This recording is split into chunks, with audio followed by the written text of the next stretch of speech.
Yes, you're good. All right. I'm ready Cool. when you are. Bet. Here we go. All right, cool. All right.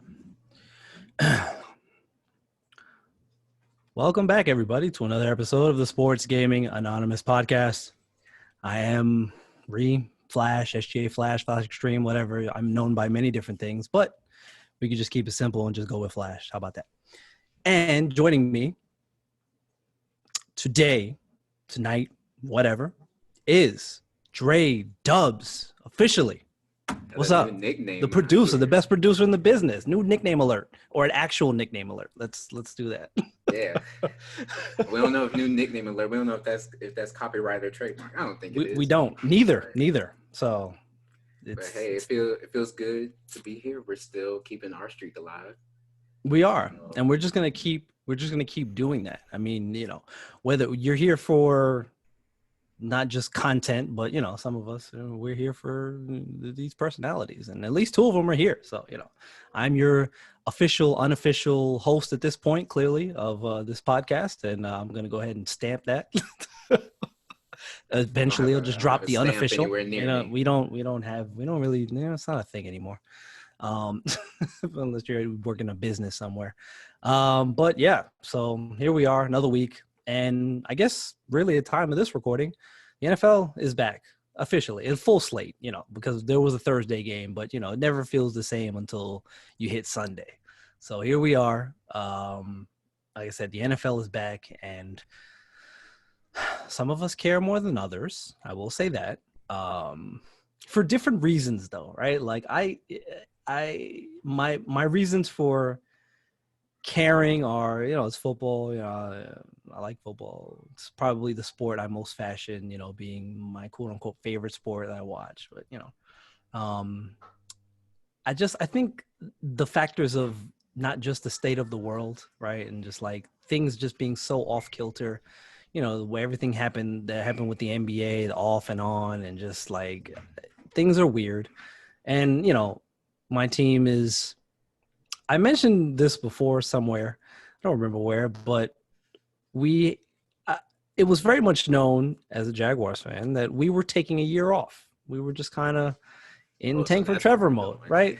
That's what, I mean, that was my consensus, that we're taking a year off. Like you cut Fournette the 3 years in, right? Like, this guy was he was a top 10 pick.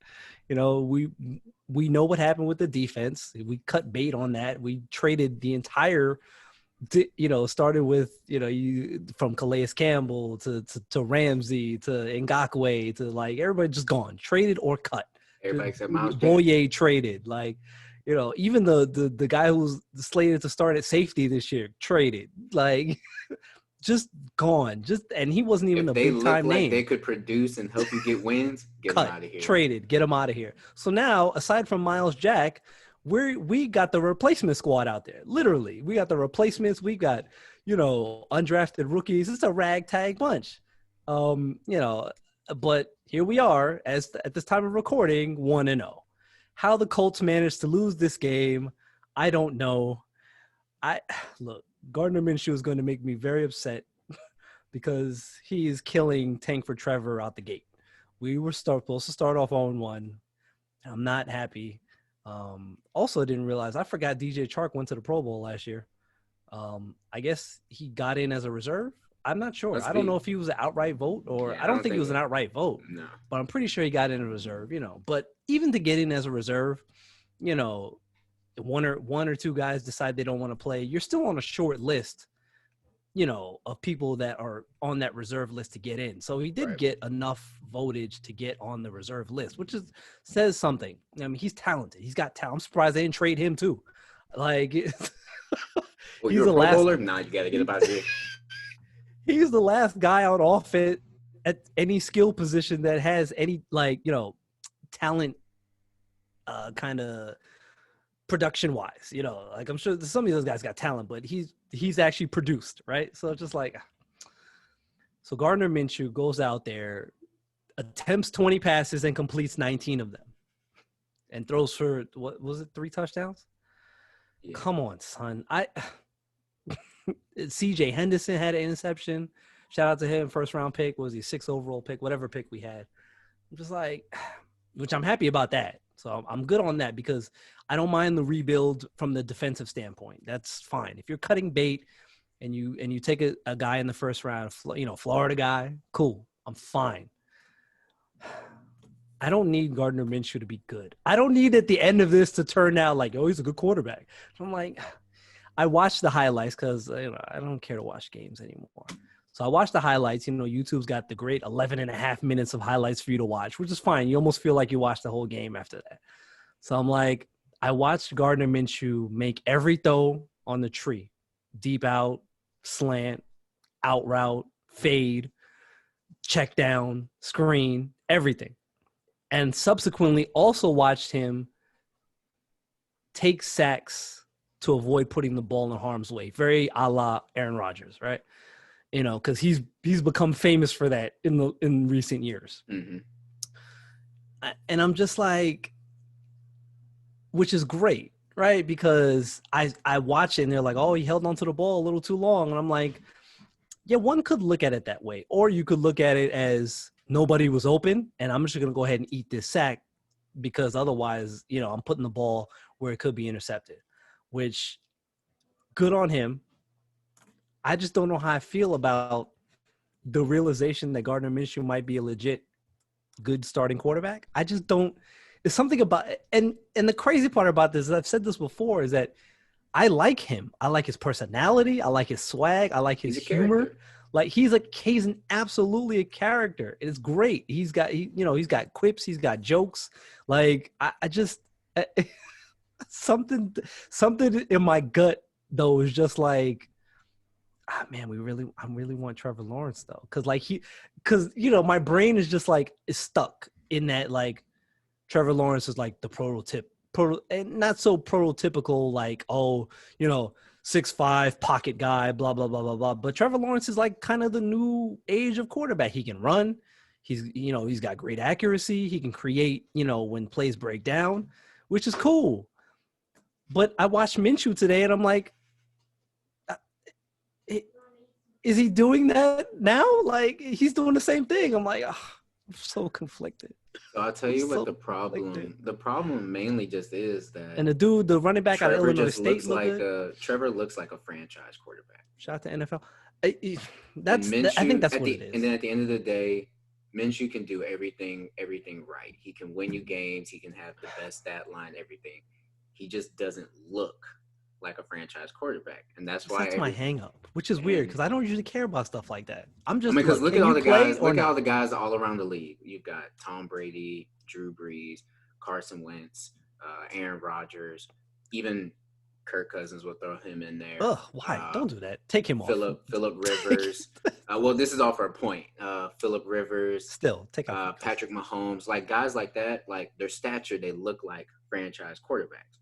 And then you've got people who have been in the league for a long time, people like Ryan Fitzpatrick, but all right, you're just here until we find someone to replace you.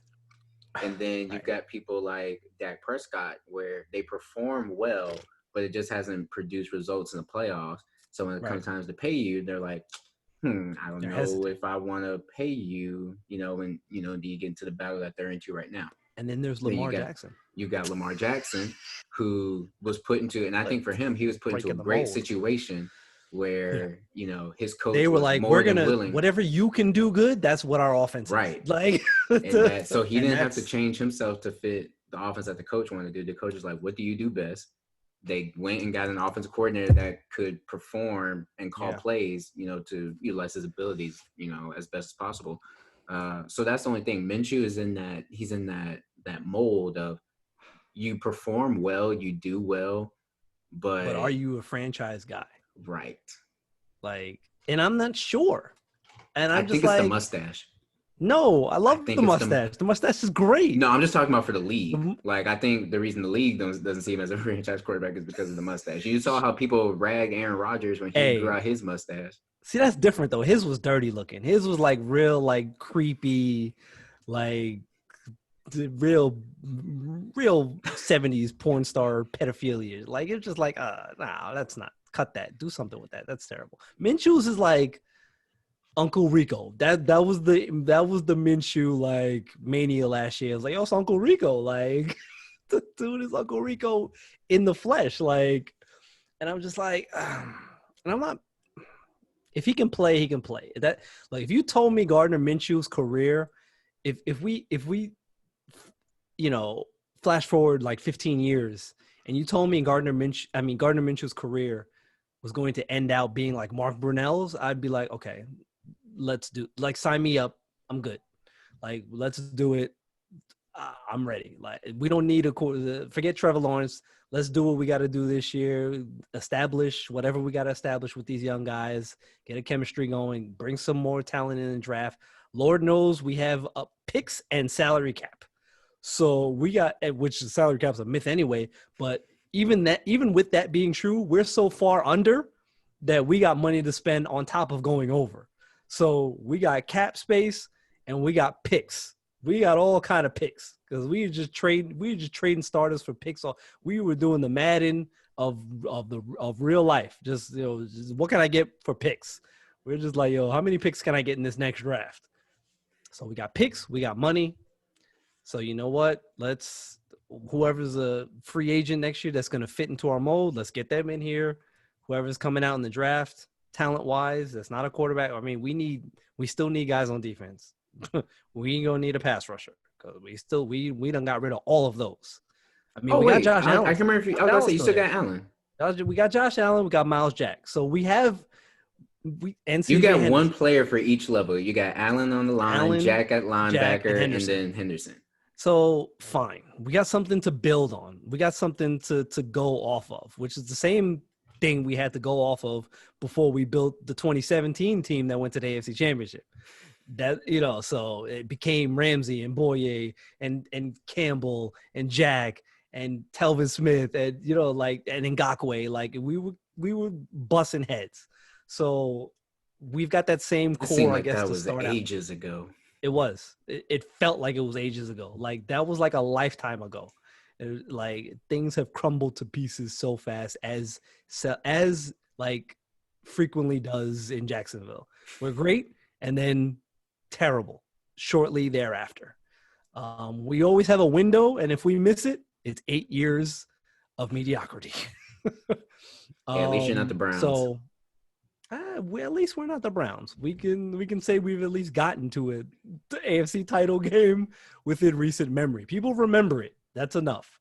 What's crazy? Had Gardner Minshew been the quarterback, this, kind of budding Gardner Minshew been the quarterback of that team, except for as opposed to Blake Bortles, we might have won that game. Yep. I firmly believe that. Because, God, Blake Bortles was terrible. I don't even think he's on the roster right now. I think he's a free agent. Yeah. And he was a first-round pick, a top 10 pick. But I just think that hopefully this works out. And again, if you told me Gardner Minshew is going to be that guy, he's going to be a Mark Brunell, fine. Because it wasn't nothing flashy about Mark Brunell. He came out and got the job done. He did his job. He played quarterback well, enough to be a Pro Bowler. He played well. He had a nice long career, and he was effective. He was an effective starting quarterback. He knew, he didn't make a lot of mistakes. He threw the ball accurately, and he could move. That's all I want. Just give me a guy that can just get the job done. At this point, doesn't need to be flashy, because how many times have we seen the pro? Now, yes, I don't think Trevor Lawrence has any.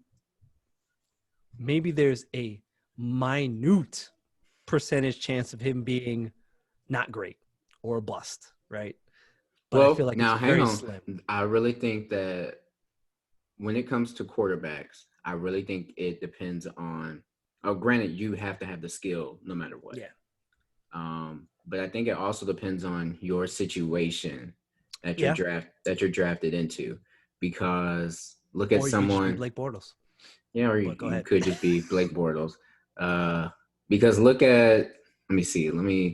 We'll take. I want to do a first round pick. Shout out to Jordan. I'm trying to think of a really good example. Here we go. You could be Alex Smith. Sucks, Jordan. So Alex Smith, he gets drafted before Aaron Rodgers and all that kind of stuff, and everyone knows the bad blood that Aaron Rodgers holds over that. But Alex Smith gets drafted. He goes to the 49ers. He's not from the beginning. He's not that good. He was great in college, but he wasn't that good. And then Harbaugh got there. Enter Colin Kaepernick. Smith had that great year with the 49ers.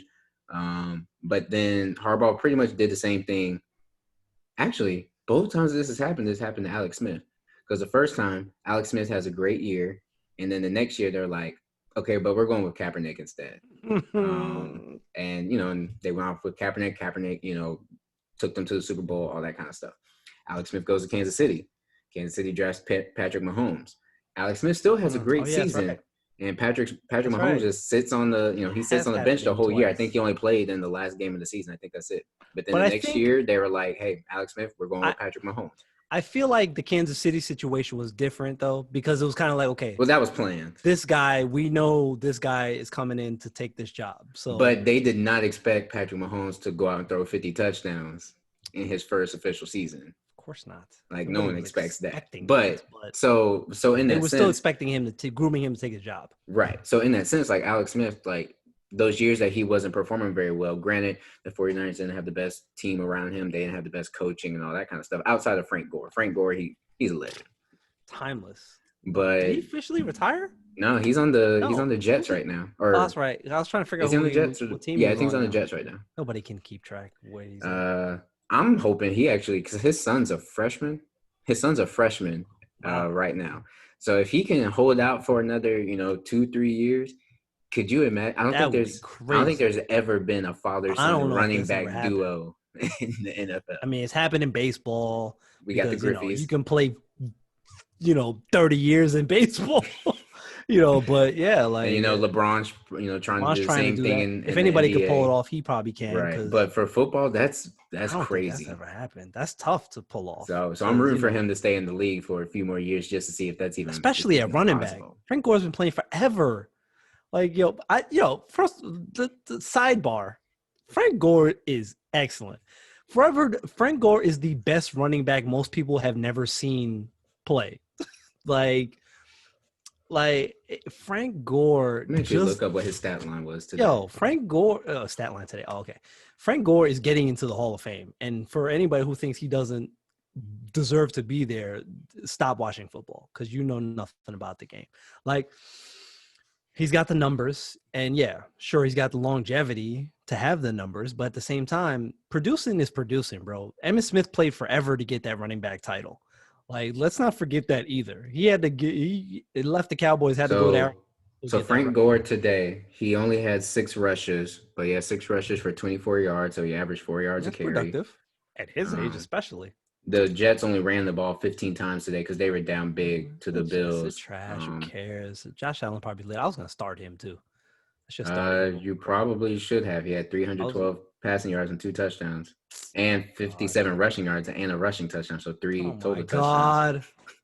But he did have 2 fumbles, so you would have lost points on. Yeah, but that's still a better stat line than what Deshaun Watson did. I just didn't have time to look at making the decision. Had I saw with that Thursday night game, you got to make that. Absolutely started him. You have to make that decision early with that Thursday night game. 100%. I just didn't. I didn't have time, so I didn't look at it. Plus, I haven't cared. I just haven't cared. But Frank Gore, is he a first ballot Hall of Famer? No. Why? Well, okay. Look at his number. Look at it. How many? He's let me fourth on the rushing list. If you ask me for my personal opinion, I'm gonna say yes. If you ask me the mindset of the Hall of Fame committee, no. The reason being is racist. Even though we know that he's been where everybody wants a player to be, highly productive for a very long time, no drama. Right. Like you've never heard. The only time you ever hear Frank Gore's name is highlights. You don't hear him in the news. You don't hear him about other stuff. Oh, and then you'll hear about him in the offseason if he signs a contract extension or if he just signs to another team. Those are the only times you hear his name. So he's not. But with that, he also hasn't been like a big household name in the running back department like LaDainian Tomlinson was, Emmitt Smith was, Barry Sanders was, Ezekiel Elliott is, Dalvin Cook. Like all these other guys come in, they have big seasons, breakout seasons, all this kind of stuff. He's just so consistent that everybody just expects, okay, it's Frank Gore. This is what he's going to do. So in terms of the Hall of Fame committee, I don't think that first round ballot, I don't think that, or first ballot, I don't think he's getting in. Now, if the 49ers had won that Super Bowl against the Ravens, I think that would have helped him. But even though championships really in football, championships only truly matter to quarterbacks. Everyone else is kind of like, what's your stat line and what's your award situation like? Because at the end of the day, for football, it only matters for quarterbacks. Yeah, right? 100%. Because for football, like you can be the greatest wide receiver, like Julio Jones. Julio Jones is a great wide receiver. But at the end of the day, if Matt Ryan doesn't make a good decision, or if the defense that they're going up against decides, well, I'm going to, throw extra coverage your way to force Matt Ryan to throw to somebody else or force someone else to beat us, then, okay, I'll just do what I can, but I'm not in control of the ball. Championships never matter. Championships and once you start getting to the discussion about legacies, championships only matter in the legacies of quarterbacks. Point blank, end of story. You can't even. Everybody knows Tom Brady's got 5 rings, right? 6, yeah. 5. I don't know, whatever. I don't care. I hate Tom Brady. Well, I hate him less now because he doesn't play for the Patriots. No, I still don't like him. I hate the Patriots less now.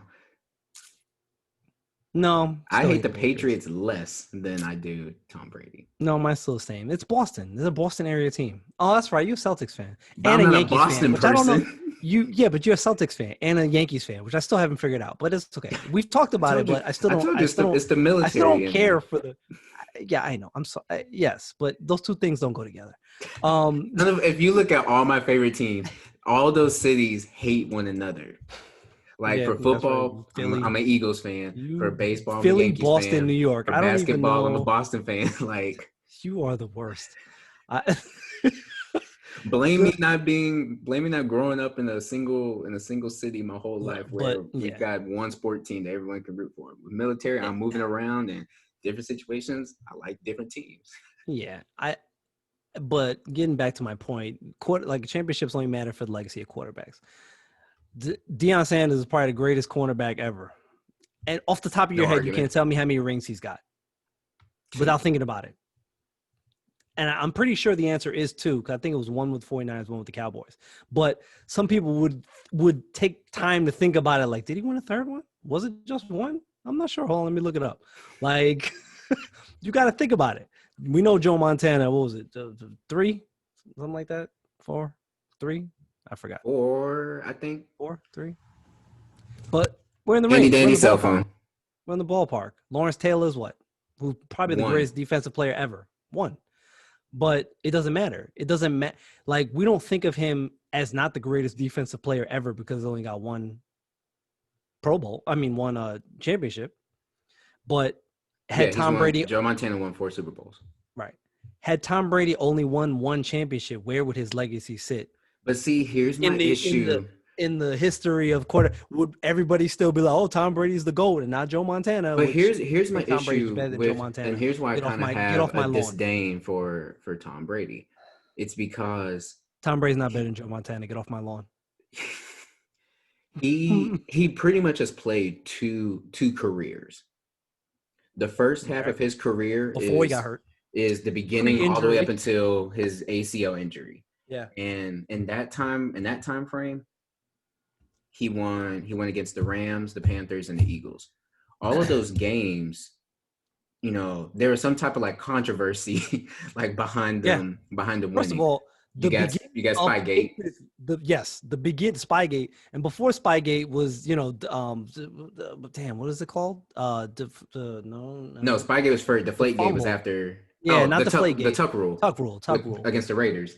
Let's not forget that right there changed a whole history of everything, because they shouldn't even got that game was over. The Raiders should have been moving on. Should have been Raiders versus Rams, and we should have a completely different conversation. And then of course Spygate, which is a real thing. But here's my thing: Deflategate against the Rams, Corey Dillon was, it was running game and defense against the Rams. Now, granted, Tom Brady did, do a good job of leading the Patriots down the field. I like Tom Brady. Also, not better than Peyton Peyton Manning. Get off my lawn. To set up the field goal. The other things, so, they won that game. But it wasn't necessarily like Tom Brady had a lights-out game. Then you got the game against the Panthers. Jake Delhomme was just as good in that game Yeah, he as was. Tom Brady was. Yeah, he And was. the Panthers had a chance. Another guy most people won't ever remember. Right. And the Panthers had a chance to win that game as well.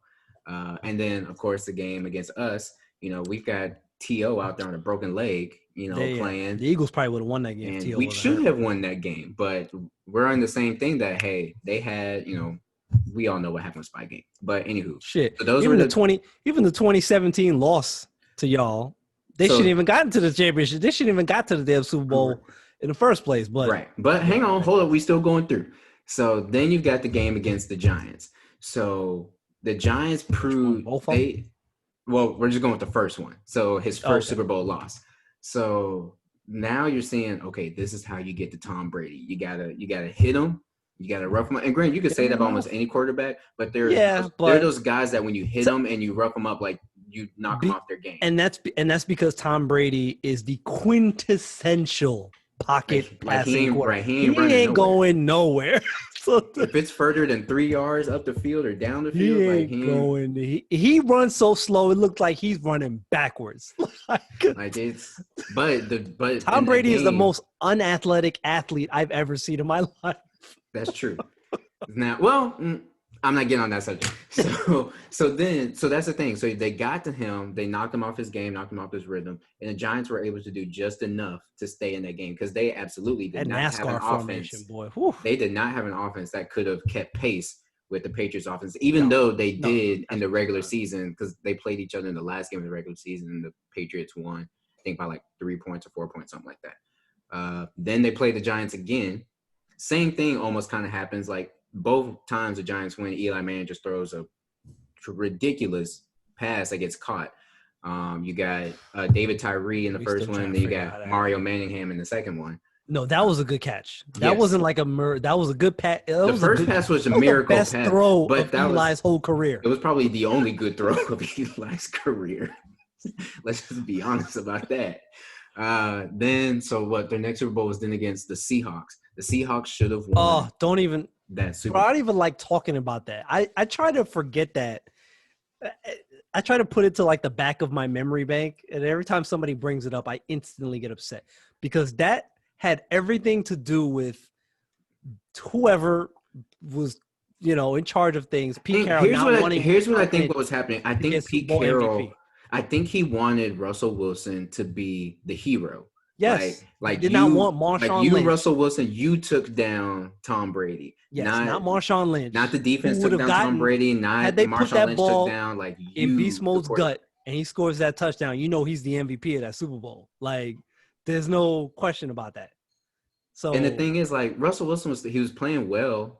Sure. That's like that Super Bowl. What he had to do. He was playing damn with the type of guy that he is, he would have been perfectly fine if Marshawn Lynch had scored that touchdown and gotten all the glory or whatever. Exactly. He would have been like, all right, cool. Like, because he already had his Super Bowl ring, even though he didn't win MVP, but he got his Super Bowl ring with the Broncos. So this would have been 2. I think that's easily the worst play call that I've personally ever seen. Maybe not ever, but it's got to be close. No, in the NFL, I think that has to be because of the situation, like because of the moment, that probably has to be the number one worst decision. It costs you nothing to run the ball once on first down. Even if there's expecting it, you've got beast mode in the backfield. You just line up and go, okay, stop us on first down if you can from the 1 yard line. But he's one of those running backs where you're like, look, it's almost like Derrick Henry. Like, hey, we're going to run the ball. Stop it. Try and stop us. Like, that's the situation. It's like you played, I hate to reference Madden, but you playing a game of Madden, it's first and goal, like, stop me if you can. I'm going to run the ball twice here. Like, But so in that situation, they handed the Patriots that Super Bowl. Like, and he knew Tom Brady knew the game was over because his face on the sideline as they were marching down the field. Seahawk fans knew that game was over because they were like, give it to Marshawn and we got this. They gave it to him the whole drive down the field. That whole drive. That's one of those situations where you outsmart yourself. Then you got the game against the Super Bowl against the Rams. Well, no, you got the Super Bowl against us. He lost that Super Bowl. And granted, he threw for the most yards any quarterback has ever thrown in the Super Bowl. But that doesn't bother me because we won, they lost. And it was 28-3. And he dropped that pass when they had their own little, New England New England special. The New England special that he dropped. Now, granted, I don't agree with other unathletic. people that said if he had caught that, he would have ran for a touchdown. No, he's Probably slow. not. Like, He's he would have dirt been caught. slow. But they would have been in a better position. They wouldn't have had to punt, all that kind of stuff. Like, I mean, that man was wide open. Yeah, if you put his speed on a 100-point scale, it's got to be like 18. I wonder what Madden has the speed at. A good question. Probably higher than it should be. Knowing Madden, they probably have him at like a 54 37. speed. Oh my God, that would be a crime. They better not. So he lost the Super Bowl. Then they come right back against the Rams. The Rams should have won. Now, granted, the Patriots defense was playing outstanding that game, but the Rams defense was playing outstanding as well. Jared Goff really just stunk it up in the Super Bowl. Like, that is the reason that the Rams lost that game. But I say all this to say that even though Tom Brady is a great quarterback, he deserves all the records, everything that he has earned, won, all that kind of stuff. The thing is, the reason I don't consider him the greatest quarterback is because he hasn't necessarily – it's not like he won all 6 of those Super Bowls. And that's what I get tired of because everyone's like, hey, all 6 of these, Tom Brady won them. And he necessarily did not. And I skipped one Super Bowl, the Super Bowl against the Falcons. Tom Brady won that Super Bowl. 28-3. Sure he did. I'll give you that. Because they had no choice but to throw. They could not run the ball because they just didn't have that kind of time. Well, you pulled the rabbit out of the hat on that one. I still think James White should have been the MVP, but that's just me. But that's why I say Peyton Manning is my number one. Peyton Manning's better than Tom Brady. Get off my lawn. Like, even though he only has 2 Super Bowl wins, like, he's my. It's not about that. It's about let's take that out of the equation, even for quarterbacks, okay? Because that's not – we don't grade other players by rings, so let's not do it for quarterbacks. I don't see what the difference is. Randy Moss doesn't have a Super Bowl ring, but and he's the second greatest wide receiver ever. Exactly. Second greatest. Get off my lawn. And I love Randy Moss. I love Randy Moss. Nobody's putting – no one should ever put any wide receiver above Jerry Rice. They shouldn't, but they do. Moss is second. Fine, we can all agree. And T.O.'s third. Fight you on that. And T.O. is third. Now, if you want to argue Moss and T.O., I'm fine with that. Fine, I'll entertain the argument, but I'm still gonna put Moss second. So he was just so disrespectful. The things he could do was just, he was jumping over you. But see, the reason there's some situations where I would put T.O. as second is because T.O. was more consistent than Moss. Because Moss, forget about his Oakland days. Like, T.O. wasn't taking plays. I understand Oakland was a terrible team, but I think T.O. gets an unfair rap versus Moss. Because Moss did the same type of shady shit, team distraction, locker room stuff that quote unquote T.O. did. But as Moss got older, Moss got more likable. Yes. And even look at him now as an analyst calmed down with ESPN. A little bit. He calmed down a lot in his later years. So yes, but by then his best football was already behind him, right? So, and in his early years when he was, a quote unquote distraction, he wasn't always giving you 100%. You just didn't notice because he would blow the top off the defense 3 times a game, and you would forget about the rest of the 70% of the game. Always got to refer to that game. But T.O. didn't take plays off, bro. T.O. was giving you 100% all the time. So I think T.O. always gets an unfair rap about being a distraction. And yeah, okay, he may be a distraction, quote unquote, but was T.O. ever in trouble off the field? Ever? No. Moss was. No, never. T.O. never got into any legal issues. No. He would, nothing.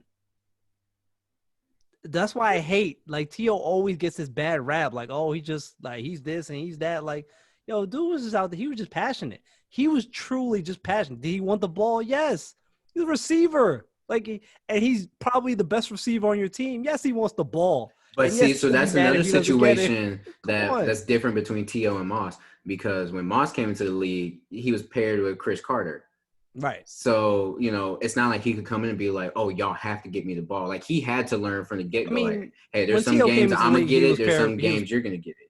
T.O. was paired with Jerry Rice. So but it wasn't for – Jerry was still there, but it wasn't for long. And he wasn't talking in those early years. Let's not forget that. T.O. wasn't he didn't get wild until Dallas. But as soon as T.O. got, when he was the only receiver for the 49ers, then Yo, give me the ball, son. when he was the receiver, when he came to us, we had no receivers. T.O. No, you was our didn't. receiver. None. No, T.O. Like, was T.O. and McNabb got y'all to that Super Bowl.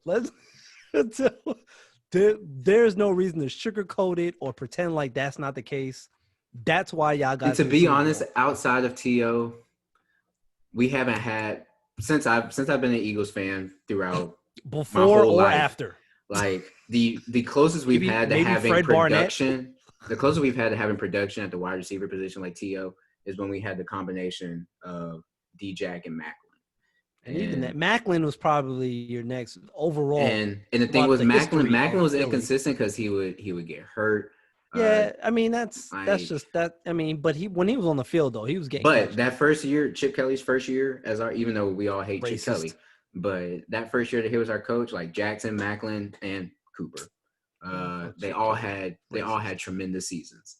So Vic is our quarterback and everything. So, but that's the thing. And then T.O., like every stop that he went to, when he went to Dallas, he was the number one guy. Even when they paired Williams with him and everything, he was still the number one guy. He was like, it's me, give me the ball. I think everywhere Moss went besides Oakland, he wasn't always like the unquestioned best receiver. I mean, because even in New England, he was a great receiver in New England, but Tom Brady also had Wes Welker. So he was like, look, I'm going to hit you over the middle and over the top, but underneath, I'm going Wes Welker. He's getting 100 catches a season.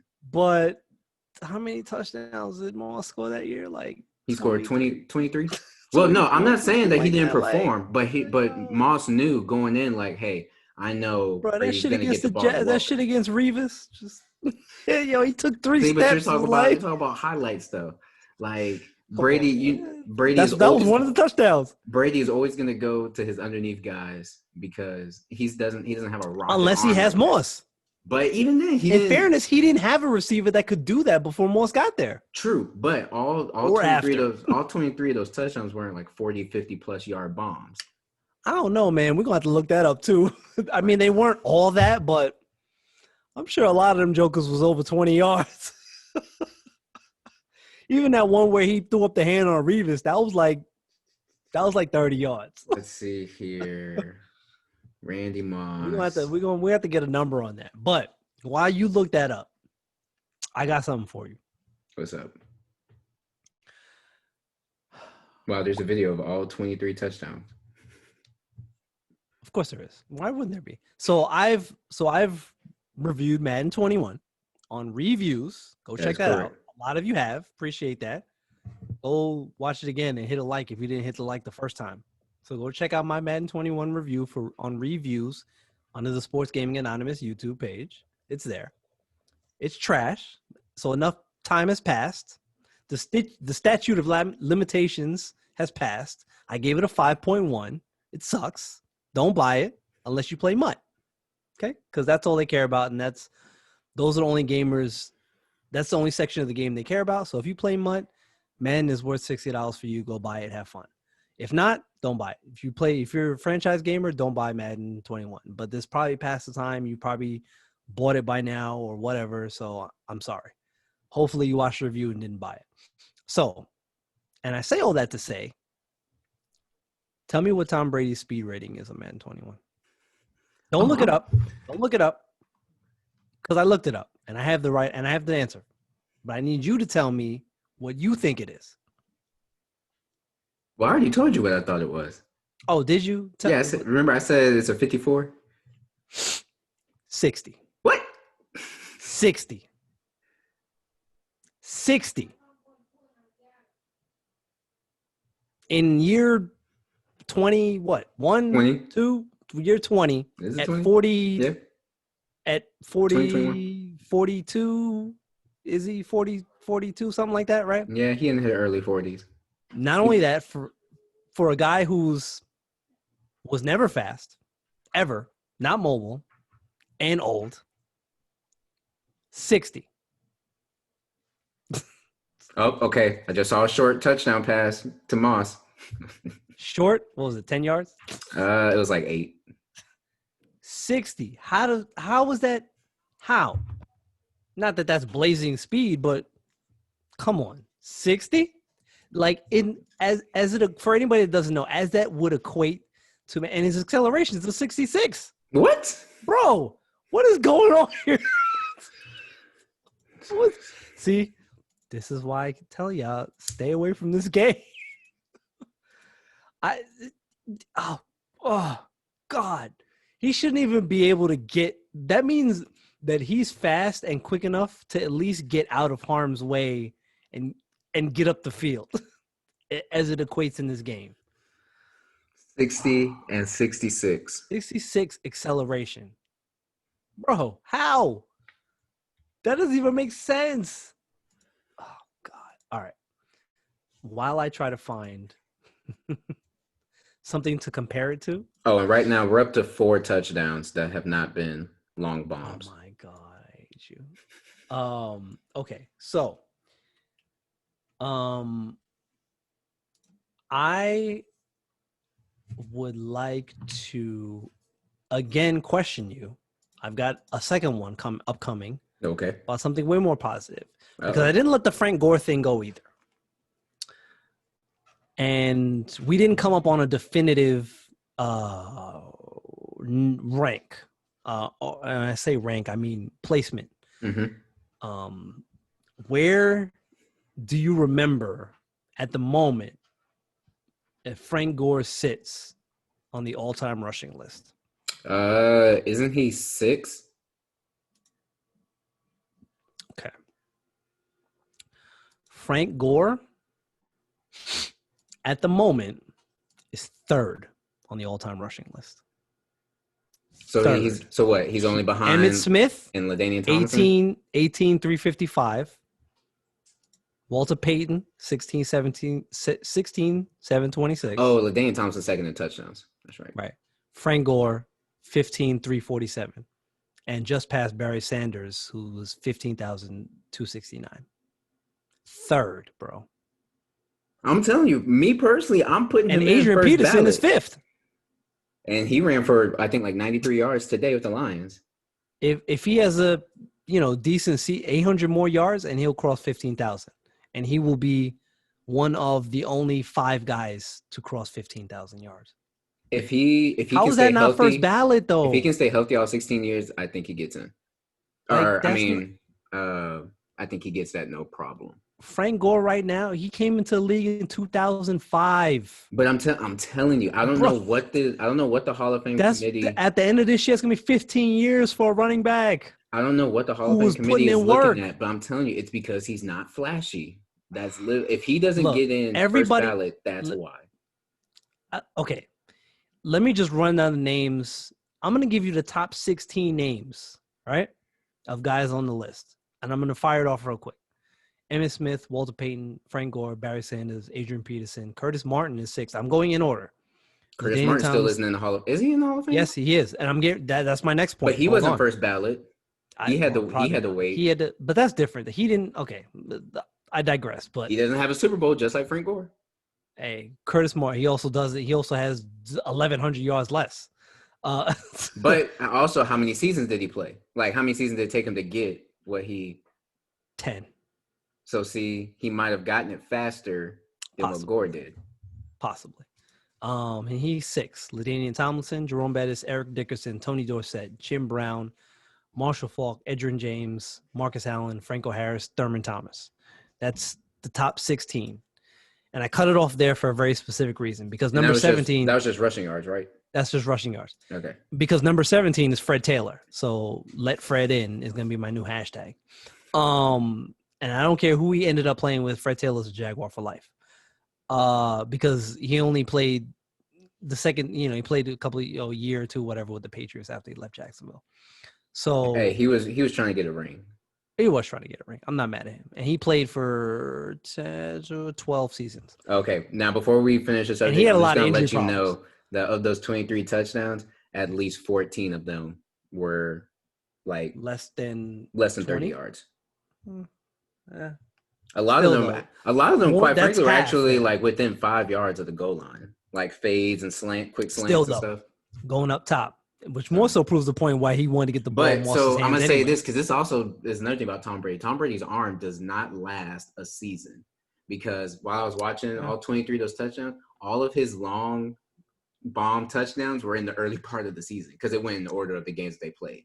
So a Right. lot of his shorter touchdowns were as the season went along and it got colder and the season was progressing and stuff like that. So Mm-hmm. Tom Brady's arm, if it's September, put him on your fantasy league.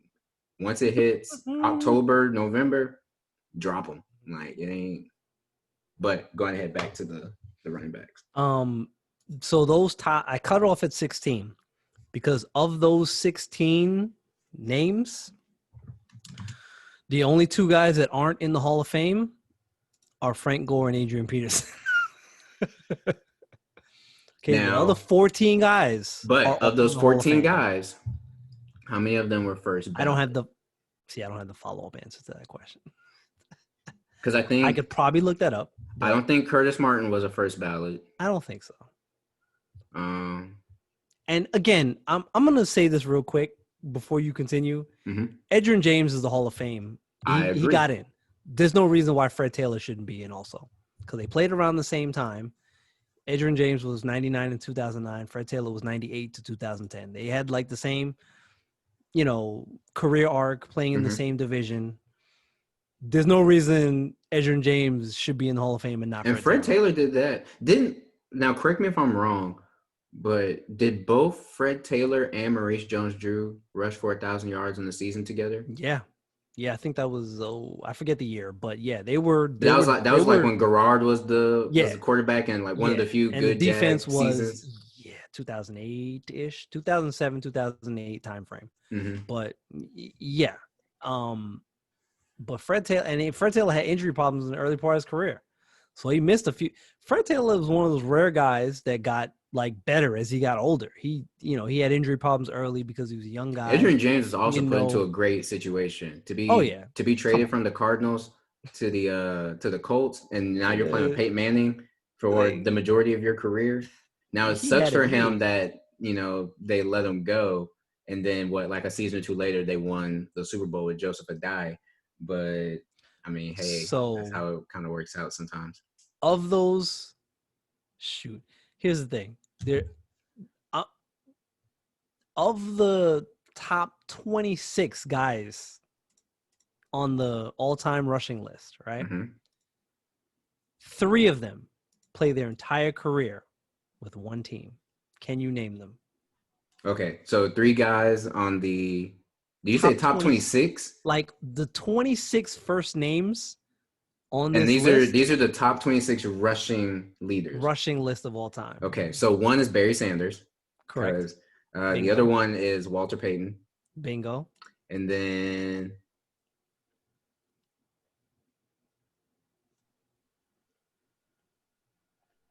did Marshall? No. Marshall Faulk was drafted by the Colts. Correct. So he did not. LT ended his year with the Jets. Correct. You're gonna be so upset if you don't get this.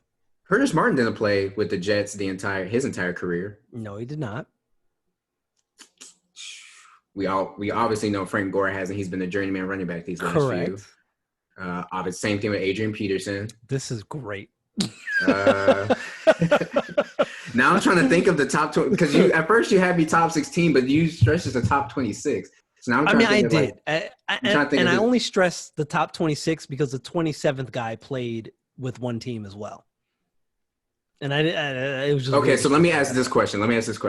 Is the running back, was he mentioned in the top 16 or is he in that 17 to 26 range? No, he's in the top 17. He's in the top 17. Okay. Well, I know it's not Fred Taylor either. Hint: he is in the Hall of Fame. Well, I mean, hey, look, that's all I got for you. All right. So let me see here. Jim Brown didn't play with the Browns all his career either. I don't know. I mean, are you asking me or you're telling me? I'm the one looking at the list. I'm trying to think. Did he play his entire career at the Browns? Because the first two that I named, they were easy because their careers were short. His career was short. That is true.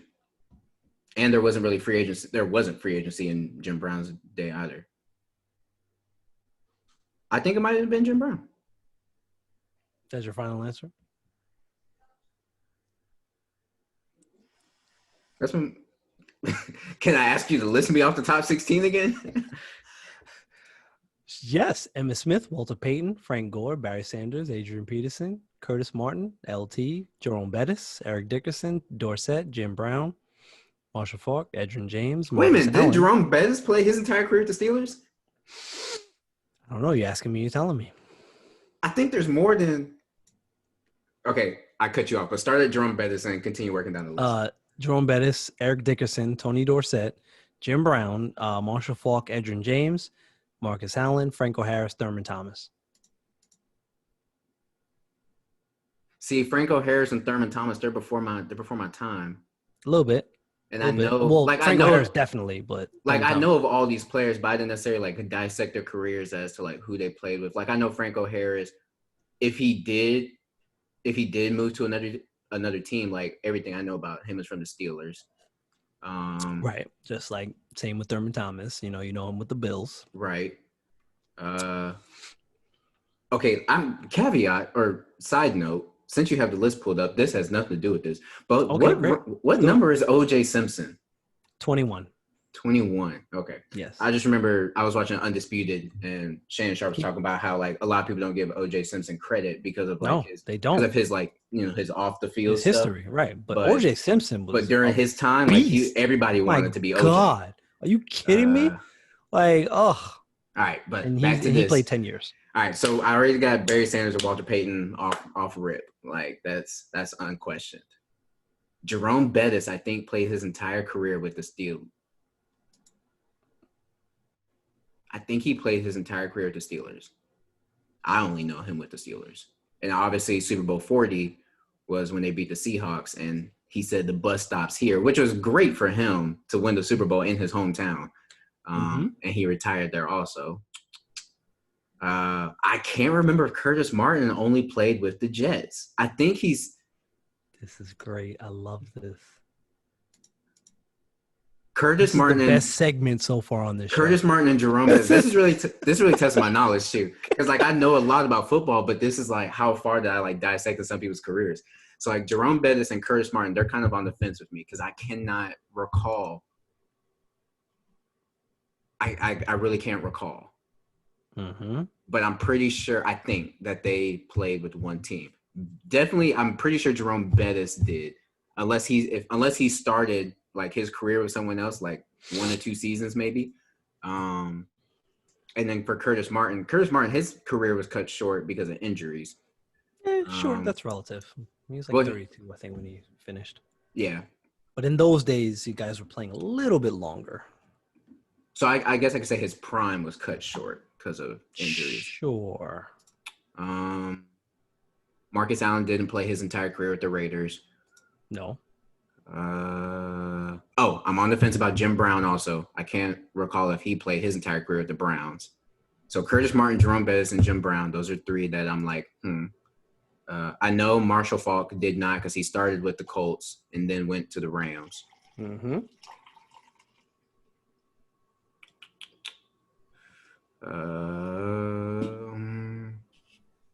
Who are the last 4 people on that list? We need a vote if we should be doing more of this with them when the rest of the group rejoins. But the last 4 on that 16 is Edgerrin James, Marcus Allen, Franco Harris, and Thurman Thomas. Okay, Franco Harris and Thurman Thomas, like I said, I don't really know. So I'm just just for the sake of time, the list I'm going to choose from, because like I said, Walter Payton, Barry Sanders, easy. Yes. So I'm going to choose between Jerome Bettis, Curtis Martin, Jim Brown. And the only reason I'm saying that is because it could be Franco Harris and Thurman Thomas, but I don't know enough about their careers. Like I know for a fact I don't know. Okay. Even though Jim Brown was way before my time, like every time you hear about Jim Brown, like it's always connected to the Browns. Right. And every highlight I've ever seen of him is with the Browns. True. Curtis Martin, I know him as he's the Jet. Like yeah. And then for who's that person I said? Oh, and then for Jerome Bettis, like I just know him with the Steelers. The boss. So I'm gonna go. I don't think it was Bettis. I think Bettis started his career with someone else and then went to Pittsburgh. But I really don't know. I don't know enough about Jim Brown and Curtis Martin career-wise. So just for the sake of what I know, I'm going to go with Bettis. But I'm probably wrong. I know I'm not wrong with the first two. But I'm going to go with the first two were locked in, and those were correct. And you said Bettis, right? Yeah. That's incorrect, sir. To give you the layout on Bettis, he started his career with the Rams, and it was St. Louis back then. Mm-hmm. St. Louis for a while. He played 3 seasons with the Rams, as a matter of fact. And Bettis came out the gate hot. So when Pittsburgh got him, everybody was like, whoa, whoa, whoa. His rookie year, he ran for 1,400 yards, 1,429 to be exact, on 294. And see, and I knew not to pick Eric Dickerson because I remember, and I knew not to pick Eric Dickerson because even though like his career is before my time, also just due to his time being on Undisputed, he's talked a lot about his career. And he's talked about a lot like his contract situation, and the Rams weren't paying him, and because that was back when they were in LA. Well, the first time they were in LA, not back there. So I knew not to pick him. Marcus Allen, he had off the field issues. Yeah, he was with two. So I think his career, I think in so when the Raiders, like he won his Super Bowl with the Raiders. Yes. He finished his career in Kansas City, and finished meaning he played the last 5 years of his career in Kansas City. Franco Harris was a question mark for you. Yes. Franco Harris finished his career in Seattle. See, I did not. I ain't gonna lie. I had no clue about that. Thurman Thomas finished his career in Miami. Ugh. The last season of his career. Wait, what year was his last season? I believe 2000. Was it in the 80s or Thurman Thomas? No, 2000. He was a 90s. Oh, my bad. I'm thinking OJ. Frank. Oh yeah. Well, Franco Harris was the 80s. Mm-hmm. You were right there. I mean, you're right not to pick Curtis Martin. Curtis Martin started his career in New England. He got drafted by the Patriots. He played 3 seasons there before going on to the Jets. And again, same deal. Hot out the gate. 1,487 yards. So Jim Brown. His rookie season. Jim Brown is a Brown for life. Cleveland Browns. I don't feel as bad because at least I had him on my short list. You had him on your short list. And he was quintessentially one of the short season guys. Right, because I do remember a lot of people saying that he retired still within his prime. Jim Brown cut bait on his career early because he had other things going on. He was an activist and he was into movies and TV, and he had he was good. He's a good looking dude, and he had stature. And didn't he also have an issue with the organization itself? Yeah. I mean, you got to remember Jim Brown. He came up in the. This is the 50s and the 60s, bro. When you're black in the 50s and 60s, not a good time for you. You're going through a lot of transitional things for black people in those years. So, but he was out there. He played 8 seasons, bro. That's 8 seasons with the Browns. Testing my knowledge. I'm sorry, 9 seasons. 9 seasons. Mm-hmm. Bro, in 1963, he ran for 1,863 yards, right? Which is impressive, right? Ask me what his yards per average was. In just that season alone? That season alone. All right. Let me see here. I'm going to take a guess. 1,800 yards. 1,800 yards. 1863. Not the year.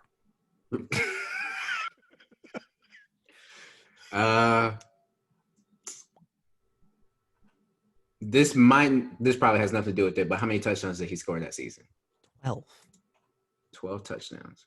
1,863 yards, 12 touchdowns. 12 rushing touchdowns. He had 3 in the year. He had 3 receiving touchdowns too. I'm going to go with he averaged 8.7 yards a rush. Damn, that's high. But I see where your head's at. I like it. Cause I set the stage for that. 6.4. And I was gonna guess 6.7. But I was Yo, like, you go know with what? your Go a little gut, bit bro. higher. Go with your gut. One a great dude who has since passed away. That was a good friend of my family, and was our fantasy football commissioner for many years in the fantasy league I was in.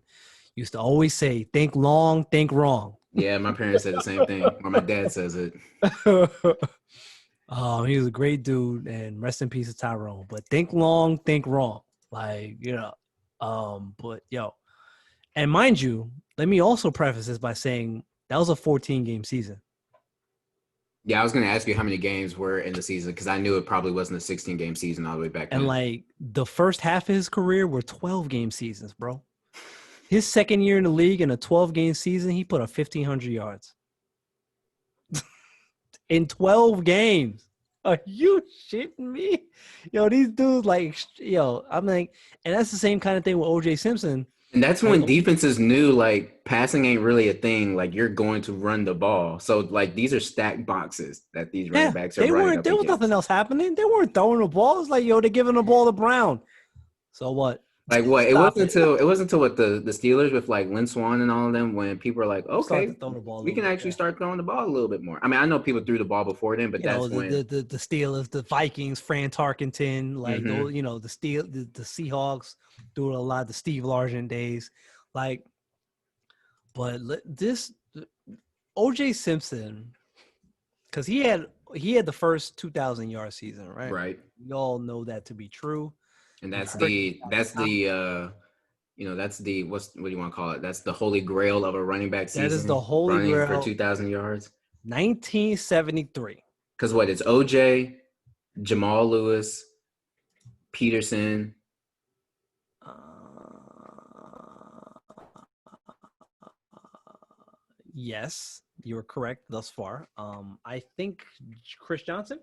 Oh, Chris Johnson. Yeah, CJ2K. I remember that was his name. Yeah, that destroyed his career. Did I don't think Larry Johnson never hit two. He had those two great Chris back-to-back Jordan, get him seasons. in here.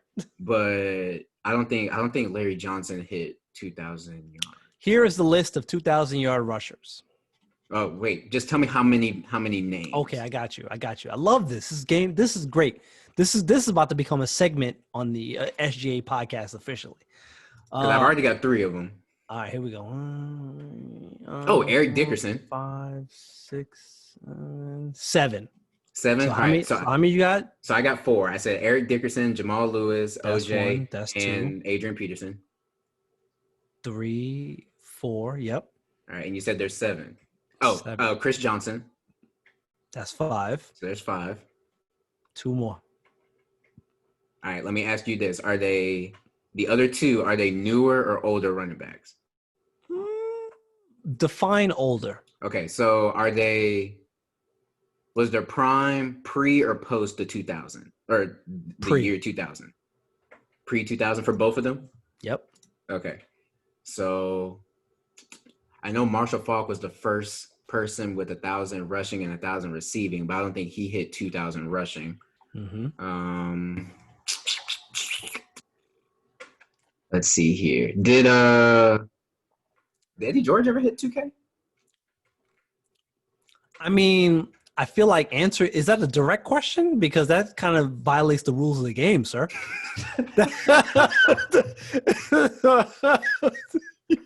That is so very true. All right, let me shorten my window. The two players that are left, did they run? So you already said that they're pre 2000. Yep. Are they post 1985? Yes. Okay, so I got a 15-year window here. Yeah, that narrows it down. But the good thing is, like, depending on when they were drafted, that could just be someone's whole career. Could be. So I'm gonna throw Eddie George on a short list. Okay. Who else was running during that time? I mean, a lot of people were running during that time, but I'm knocking off Marshall Faulk. I'm knocking off. I gotta think of everybody that ran back then. Yeah, I don't think you're getting any one of these. Not that they're obscure names, because they're not at all. But based on the context of this, I don't think you're going to get the other two. All right. Now I'm really going to try and get this. SGA podcast. So here's the thing. I also got to think of the teams that were around during that time, because all 32 teams were not around during that 15-year span. True. So that kind of helps out. All right. Now I got to think of my teams again. I'm going to give you your last lifeline. Emmitt Smith ran during that 15-year stretch. He potentially could have ran for 2,000 yards, but they were a pretty balanced team. So I know he probably ran for like 1,800 yards, but I don't know if he ever got to 2,000. Mm-hmm. You got Tony Dorsett, but that was early.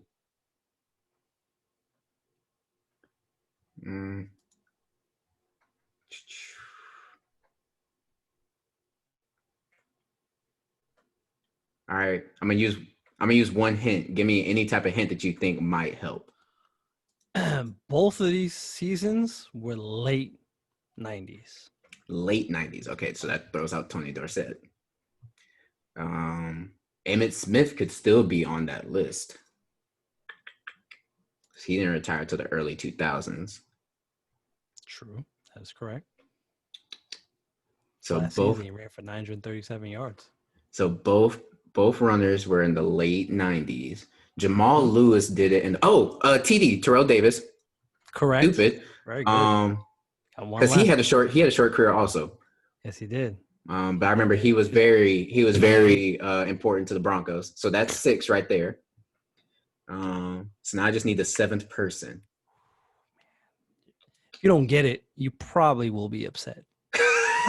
Contextually, you'll be upset. Like, oh man, I feel bad that I missed TD because I really liked him as a running back. Yeah. Like when I went back and like looked at his career and stuff, he was pretty cool. All right, I need one more person. Late 90s, so you get. All right, let me think. Wait a minute, hold up, hang on. Before I even go back to this, Jamal Charles did not run for 2,000 yards. Again, are you asking me? Like, no, I know you've already told me that the last two names are in the. Oh, I did say that. In the 90s. I thought after that. While I'm doing this, look up Jamal Charles' career high rushing yards. These damn Kansas City running backs have such short career. Yo, Terrell Davis is in the Hall of Fame? Mm-hmm. Yep. What the fuck? And he only played like what, 6-7 years? 6 seasons, 7,600 yards? Mm-hmm. That's what we doing now? That's what you got 2 rings and a running back? But his season or his career was cut short definitely due to injury. It like was. But I guess and he had those migraine problems. I don't like but like his last 3 and he only played his first 4 years, 14 games, 16 games, 15 games, 16 games, 4 seasons. Mm-hmm. And then in his last 3 years that he played, 4 games, 8 games. Like, that man was running. Yo, this dude got in the Hall of Fame on 4 seasons, bro. Yes. What is happening here? And 2 Super Bowls. I mean, yes, they won 2 rings primarily because of him. Because Elway wasn't winning shit before he got there. I mean, Elway did sacrifice his body in that last one. That one play that we all remember very well. But damn, But look that up. Tell me what was Jamal Charles' career high rushing season. Fuck is he on this list? As I was saying before that caught my eye, Kansas City running backs. You got Priest Holmes, Larry Johnson, their Jamal careers Charles. are so painfully short. I'm like, they don't even show up on these lists. Like, their careers are so short, I gotta look them up. Oh my god! I gotta figure out the 7th name. Give me. Here he is. All right, I'm gonna take 2 more minutes. Jamal Charles played for 10 years though. Yeah. He played his last year in Jacksonville. Mm-hmm. I don't think he played a full season though. He played 2 games. Yeah. I don't even remember that. And it was 2018. Well, that was the year after we got to the championship, the AFC title game. His best season was 1,500 yards. 1,500. Okay. 2012. It must have been the receiving paired with that. I mean, he must have had like over like 2,200, 2,300 all-purpose yards or something like that. Not that year. Really? It was the next year. Oh, okay. He had 1,900 yards the next year total because he had 1,287 rushing and 693 receiving. Gotcha. Okay. All right. This is his best receiving year. All right. Think late 90s. Last person. Yeah, Jamal Charles was all right. This is fascinating. Statistics. And I'm holding on to Emmitt Smith, but I just don't think it was Emmitt Smith. I'm trying to think of all my running backs. Who was badly Emmitt Smith? 4 point. How much time I got? I got a minute left. I like that you got yourself on time. That's great. Yeah, I don't want to waste too much time trying to think. Keep things professional here at Sports Game Anonymous. Late 90s.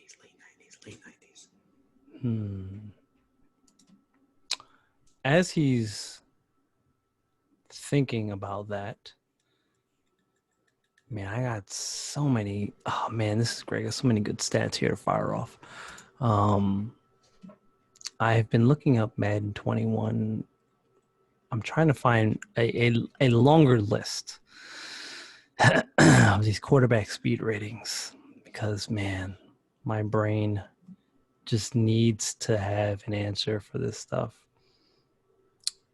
I see Alvin Kamara out here doing his thing so far. Game 1, man got paid, and bam, there it is. Production. All right, I'm gonna throw in the towel. I can't. Throwing in the towel, ladies and gentlemen. I mean, I'm holding on to Emmitt Smith, but I just don't think Emmitt Smith ever ran for 2,000 yards in a season. Granted, he is the all-time rushing leader, but I don't think he had high rushing seasons, multiple. But I don't think he ever crossed 2K. Okay. That's kind of hard to do when you've got, another all-pro wide receiver. Because here's the thing. A lot of these guys that ran for 2,000 yards didn't necessarily have tremendous passing games minus Terrell Davis. Right. Because, they had Shannon Sharp and Rod Smith and all of them out there with Elway. So you got a great quarterback and, a really good receiving core, great receiving core, however you want to look at it. When Chris Johnson ran for 2,000, the Titans did not have a great receiving core because he did it both. Like, he was as heavy in the passing game as he was in the running game. Eric Dickerson, that was in a year, when your running is a big part of the game, and the Rams didn't have the best of receiving core either. Jamal Lewis, the Ravens didn't have his best of a receiving core. So I think in that sense, that's why I'm not saying Emmitt Smith is that seventh person. I'm still holding out for Eddie George because I can't exactly remember when Eddie George retired. I know he retired due to injury, but I think but he was still in his prime in the late 90s.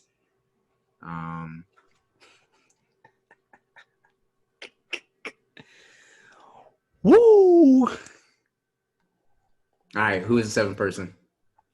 You throwing in the towel without a guess? I don't want to.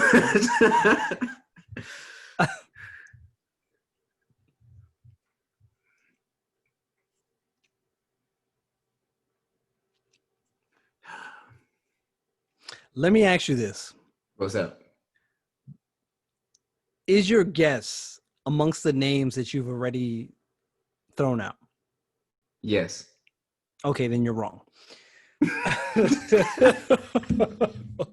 So we don't even have to cross that bridge because I had a feeling it was. Number 7.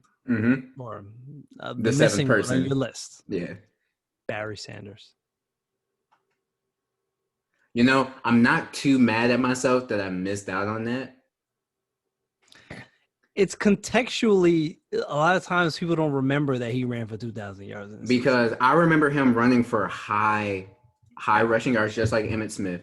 But the other thing, here's why I did not, because in my mind I thought of Barry Sanders, but here's why I took him out. Because when and he had a short career as well. Right. And when LaShawn McCoy ran for us, a lot of people compared LaShawn McCoy to Barry Sanders in the sense of the way that he danced in the backfield, and that they said Barry Sanders had just as many negative rushing yards as he did positive yardage because of. But his, what's crazy about that? And yes, while that is true, his career average was 5 yards a carry. 5 exact. I was gonna say, was it like 6.1? 5 exactly.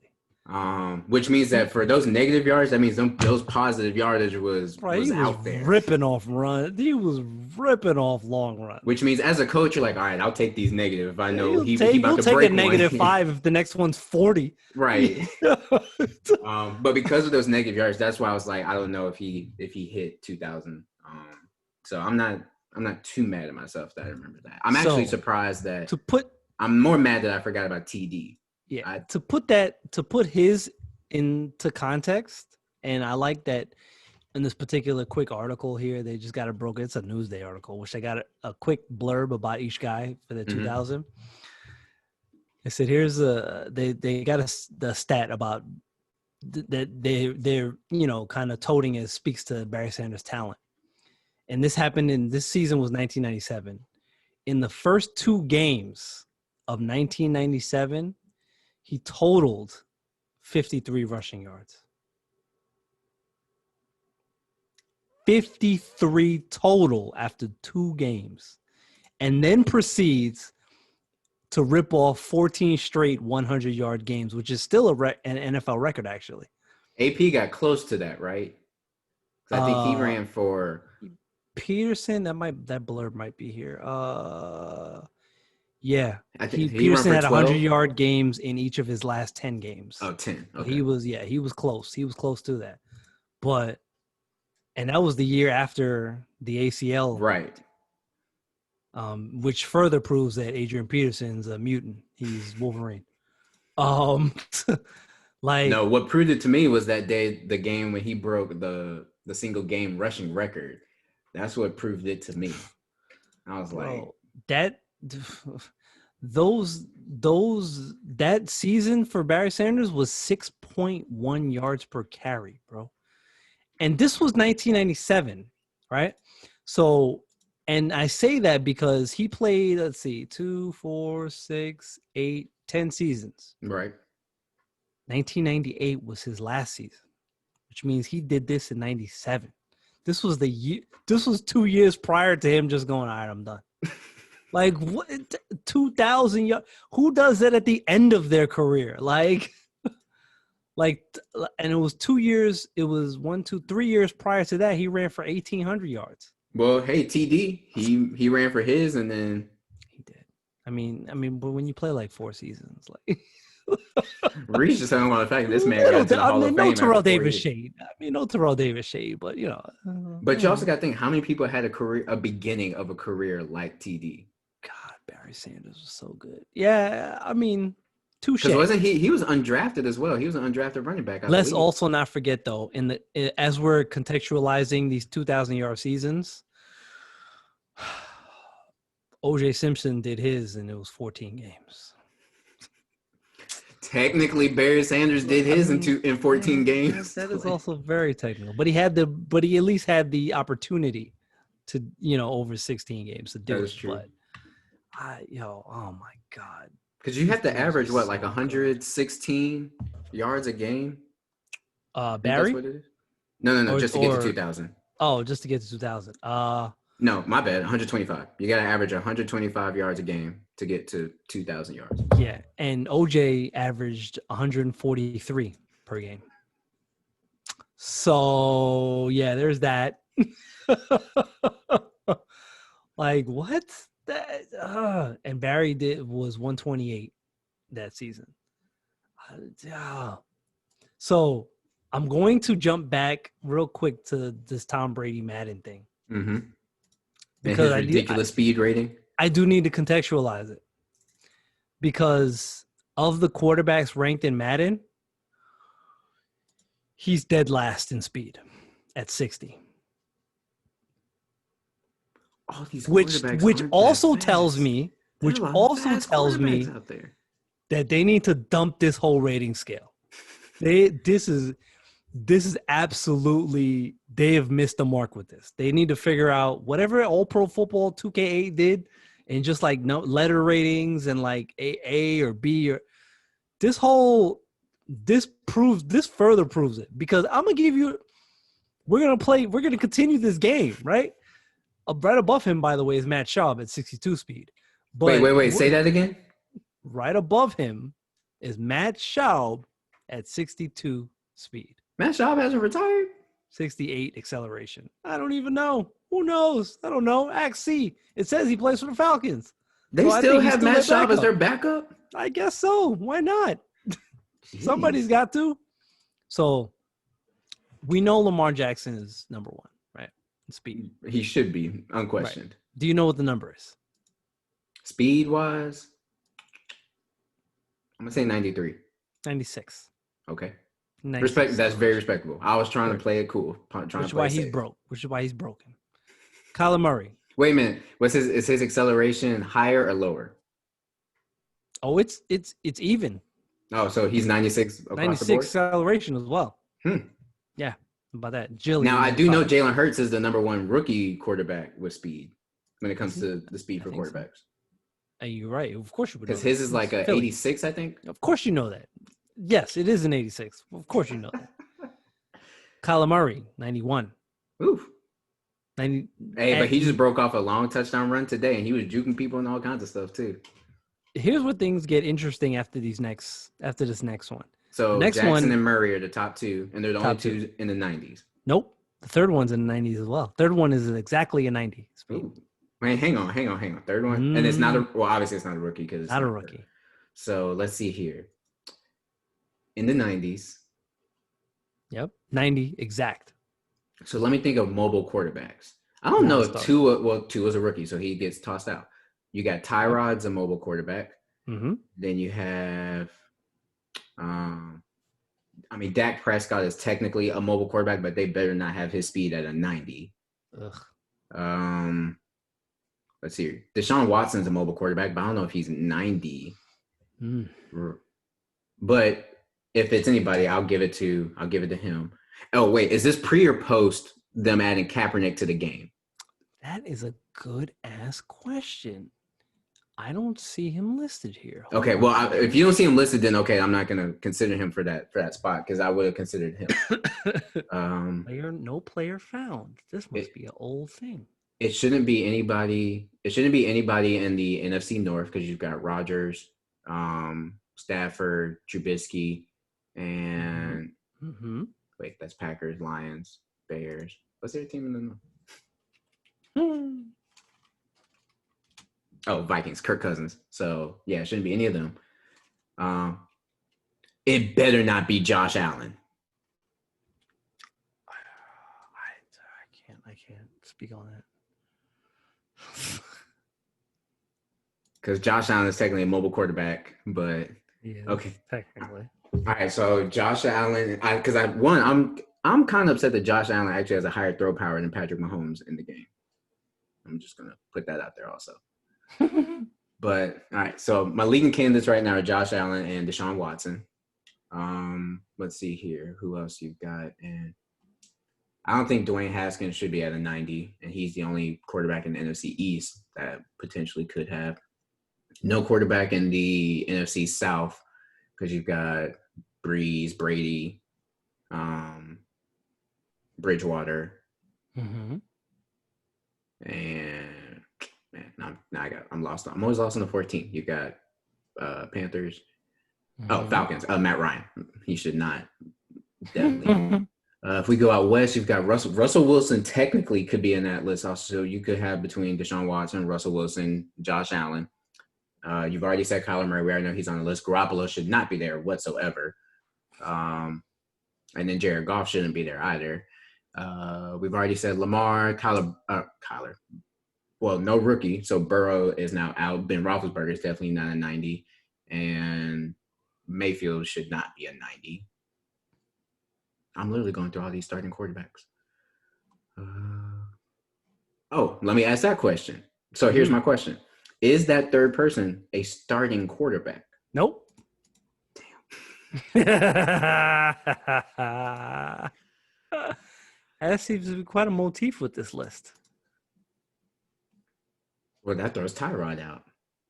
It does. Actually, that throws everybody out that I just said. So now I gotta look at backups. Who are these backups? A 90 speed and not a backup. Not starting. Or I mean, not starting. Yeah. Is RG3 still a backup? I mean, he's not a starter. So he's not a starter. All right, so you got RG3 potentially. 90 overall speed and a backup. I know somebody is using that in Madden. Yep, they sure are. Somebody we know. Oh. Now, all right, so let me think of everyone. Maybe not this Madden, but it's been a previous Madden. Oh yeah, absolutely. All right. Now I got that fast before. All right, so let me think of our league and all the teams that everyone's controlled. Slager was the Ravens last year, so I know it's not him because he had Lamar. Right. Who did Dash have? But Dash doesn't really be running with his quarterbacks like that. He just be launching 70 yards. He just be running 4 verts all game. Right. Anybody that get Kevin White 3,000 receiving yards in the season is just whoop. Yeah, Dash, I called you out. Trash. Jordan doesn't really be he don't really be using his quarterbacks like that. Dev does. But Dev, who did Dev have last year? The last time I remember playing Dev, besides when I beat him 34-31, but that was just a regular game. That wasn't a franchise game. Has there been a rematch? Can we get that on Twitch, ladies and gentlemen? We haven't scheduled a rematch yet, but we're in a league. We're in a Madden league, so we'll probably meeting up in a league. No skewed player lists. We want exhibition season teams. I don't want any like, I made a trade and this, that. No. I want default rosters out here. Man up. Let's get that rematch going on Twitch, on somebody's Twitch. One of those Twitch. I don't know. Probably Dre's. Devin on Twitch. No, a backup that's running a 90 speed. 90 speed. I don't know. To be honest, off the top of my head, Taysom Hill. Yep. Yes, sir. You got it. Here's where shit gets crazy after that. Because 89 is Chris, I don't know, Streveler, backup for the Cardinals. The Cardinals got 2 quarterbacks, the one's at 91, the other one's at 89. So you have a missing a beat. Just throw the other guy in and just start running. 88, Mariota. I'm not mad at that. This list has a lot of backups. It's mostly backups. Oh, I forgot Mariota is technically a backup because Tannehill's starting. Right. Mariota's with the Raiders now. That is true, but Derek Carr is starting. Still a backup. Yeah. Then the lowest Raiders guy on this list, but his speed's 87, the backup for Lamar Jackson, a backup for Lamar Jackson, Trace McSorley. Yeah. And spoiler alert, not next on the list, but like 6 spots lower is RG3 at 85.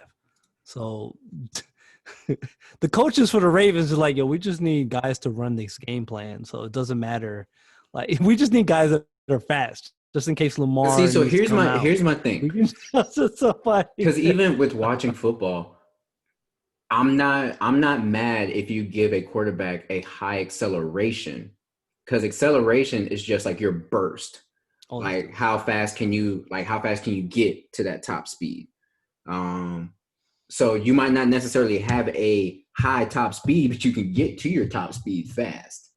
So if you want to give a quarterback a higher top, and I'm not saying every quarterback needs to have an 80, 90 top speed. Definitely not saying that. But like if they want, like they gave Tom Brady 66, cool. If you want to give Tom Brady 66 for his acceleration, all right, fine. But his speed rating still needs to be like a 55, 50, 30, 18, 5, like, one of them. There's another Cardinal, 84 speed, Brett Hundley. The Cardinals got 3 guys. Yeah, but he's been in the league at least yeah, 4 years. A little bit, yeah, something like that. Because he started with the Packers. Tyrod's on here, 87. Hurts, 86. Russell Wilson, 86. Easton Stick, 85. Chargers. All right, we might have to. I mean, we don't have to. Josh keep it Allen, going. 85. We don't have to keep it going this episode, but that is definitely something. Test everyone's knowledge, see what they know about just about random stuff without looking it up. And I'm looking at you, Dash. Cheating. Trash. Cheating ass boy. Aaron, you kind of slick too. I know you probably looked something up. Shade. The shade is real out here. C would definitely look something up. Jesus. I'm calling everybody out. I'm calling everybody out. I was put on the spot in this episode. Yeah, I know we mentioned Kaepernick getting added back into Madden, or just we mentioned Kaepernick. Yeah. And that could, the list that you're looking at now, that could be like the initial list that Madden put out right before the game was released. And I can't tell for sure. And Kaepernick wasn't put on a team, like he's a free agent. So you might not be seeing free agents. You might only be seeing the roster. I think I'm only seeing team guys that are on a team. I'm pretty sure.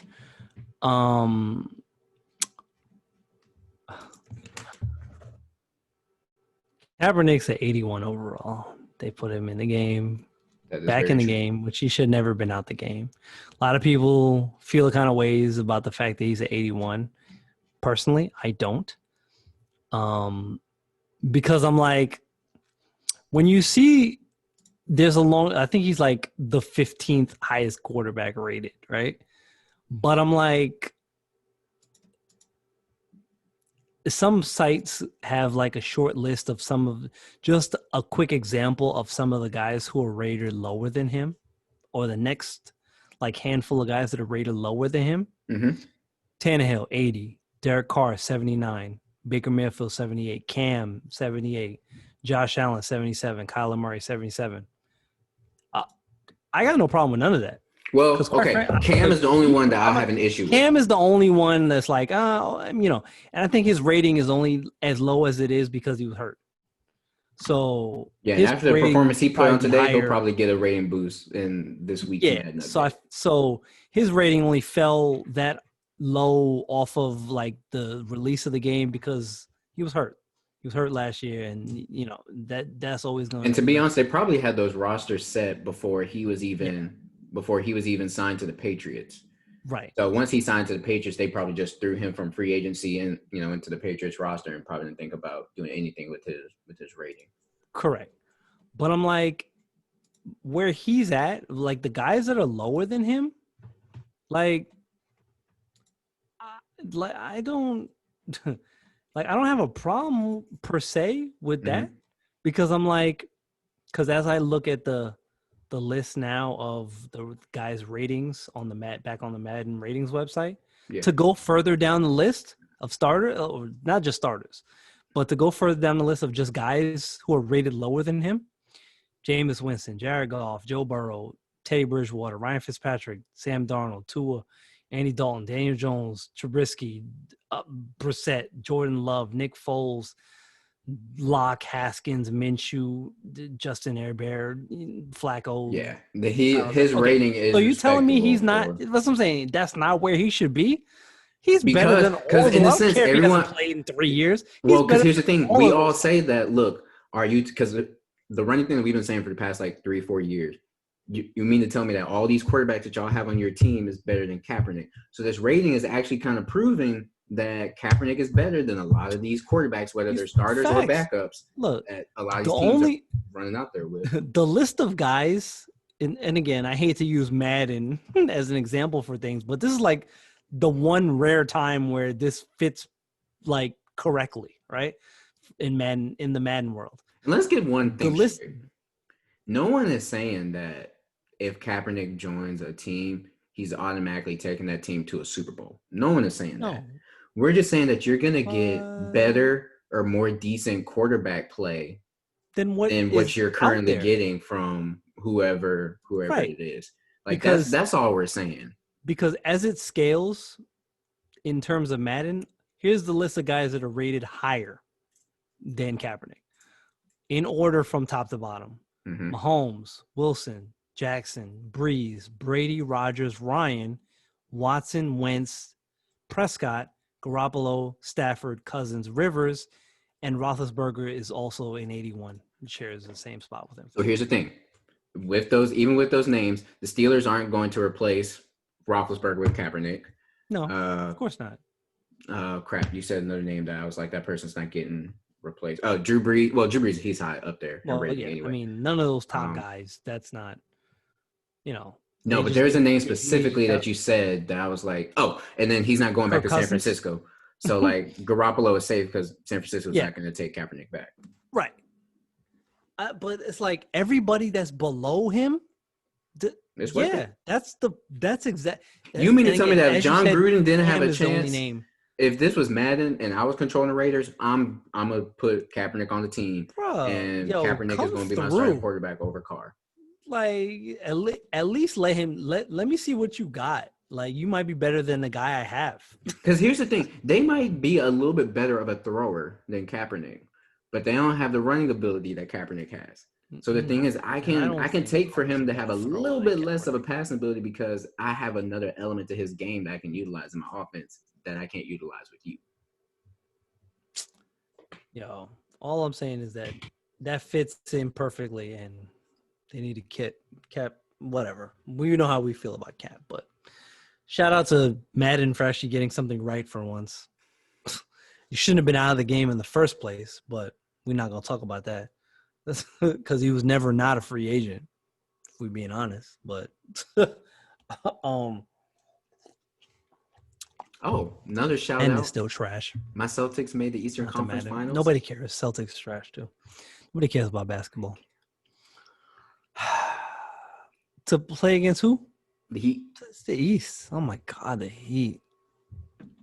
Further proving the point that it don't matter who comes out the East, they're gonna lose to the West anyway. I'm gonna give us a shot. I'm just saying. Which has always been the case, almost ever, aside from Jordan Bulls and LeBron Cavs. Like literally, outside of that, the East is never in contention. You also got LeBron's Heat, and but were they? LeBron's Heat. But I don't know if they were ever like highly favorites because them and the Spurs had great series, great matchups, and they split. Yeah. And the Pistons, both versions, the bad boy Pistons and the 2000s Pistons. Yeah, but they weren't favored to beat the Lakers. I mean, they weren't favored to beat the Lakers, but but here's the thing: the Pistons always win because they have that great defense. That's like Ben Wallace was able to play defense against Shaq, and then the bad boys Pistons, the whole team was beat the hell everybody out of everybody they played. So because you could do that back in those days.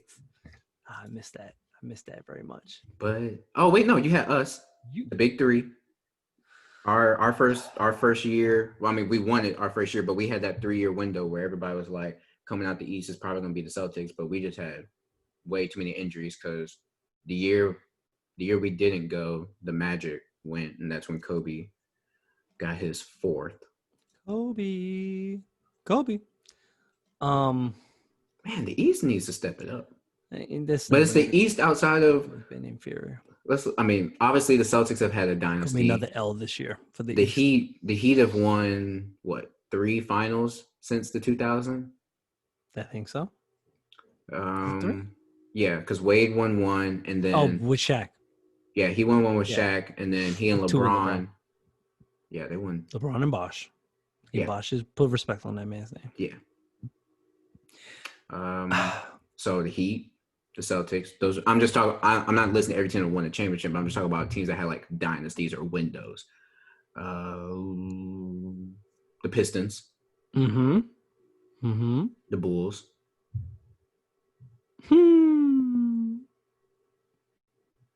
Is that really it? It really is. Because once you even start going back further, like, I mean, because like even the Bucks with Oscar and Kareem, they only won one together. The 70s, and then before, like anywhere in between that, it's just the Celtics. Yeah, because we owned the 60s, we owned the 80s.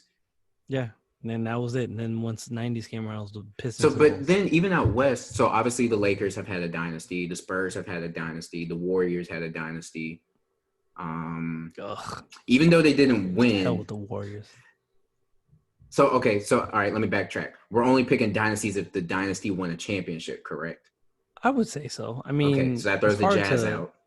Yeah, I mean, they were there, but the same They thing with the Knicks. they Like just they were ran into there, but they just ran Jordan. into a superior team. So we've got Yeah, Lakers, ran into Spurs, Jordan. Nobody wasn't winning no chips. Warriors. Um,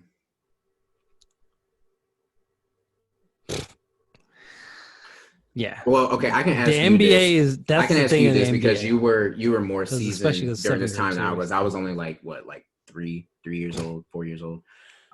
So when Jordan took his sabbatical and the Rockets, won the final, The were the Magic. Rockets considered a dynasty or was that just a good season? And it was a good 2 seasons. I mean, they were. I mean, because those. I mean, you had Elijah one, and I guess you could call it a dynasty. I mean, they won 2 rings out of that. Back to back.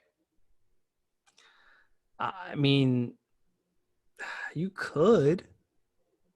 Well, Those teams were great. let's do They this. probably What wouldn't beat the considers you Bulls. a dynasty? Because the Warriors Oh had man, what see a all this. 5 year. The Warriors had a 5 year run. Man, fuck the Warriors. The Celtics had Katie's Celtics and Lakers had decades of a run. The Spurs 20 years of that's a dynasty. The Spurs is a dynasty. That's anything that's. I would say 3 years. If you have a strong 3 year where you are considered, where you make it to the finals, you're considered a finals favorite, whatever, and you win. That's what we're saying. You have to win. Yeah. Let's just do at least 3. Yeah. Because I think all the teams that we just said fits that. Because I'm throwing Wade's championship with Shaq. I'm throwing that in there with LeBron and Bosh. Fine. Because he's the connection between the two. Right. And it's still the Heat. So yeah. So really, those are the only teams ever that had dynasties. Other teams had good years. Yeah, but not dynasties. Not a lot of teams. And it's even smaller in the NFL because that's you've got the Patriots dynasty, which is like a 20-year dynasty. You've got the Steelers. You've got the Steelers dynasty. 49ers. The 49ers, the Cowboys. Yeah.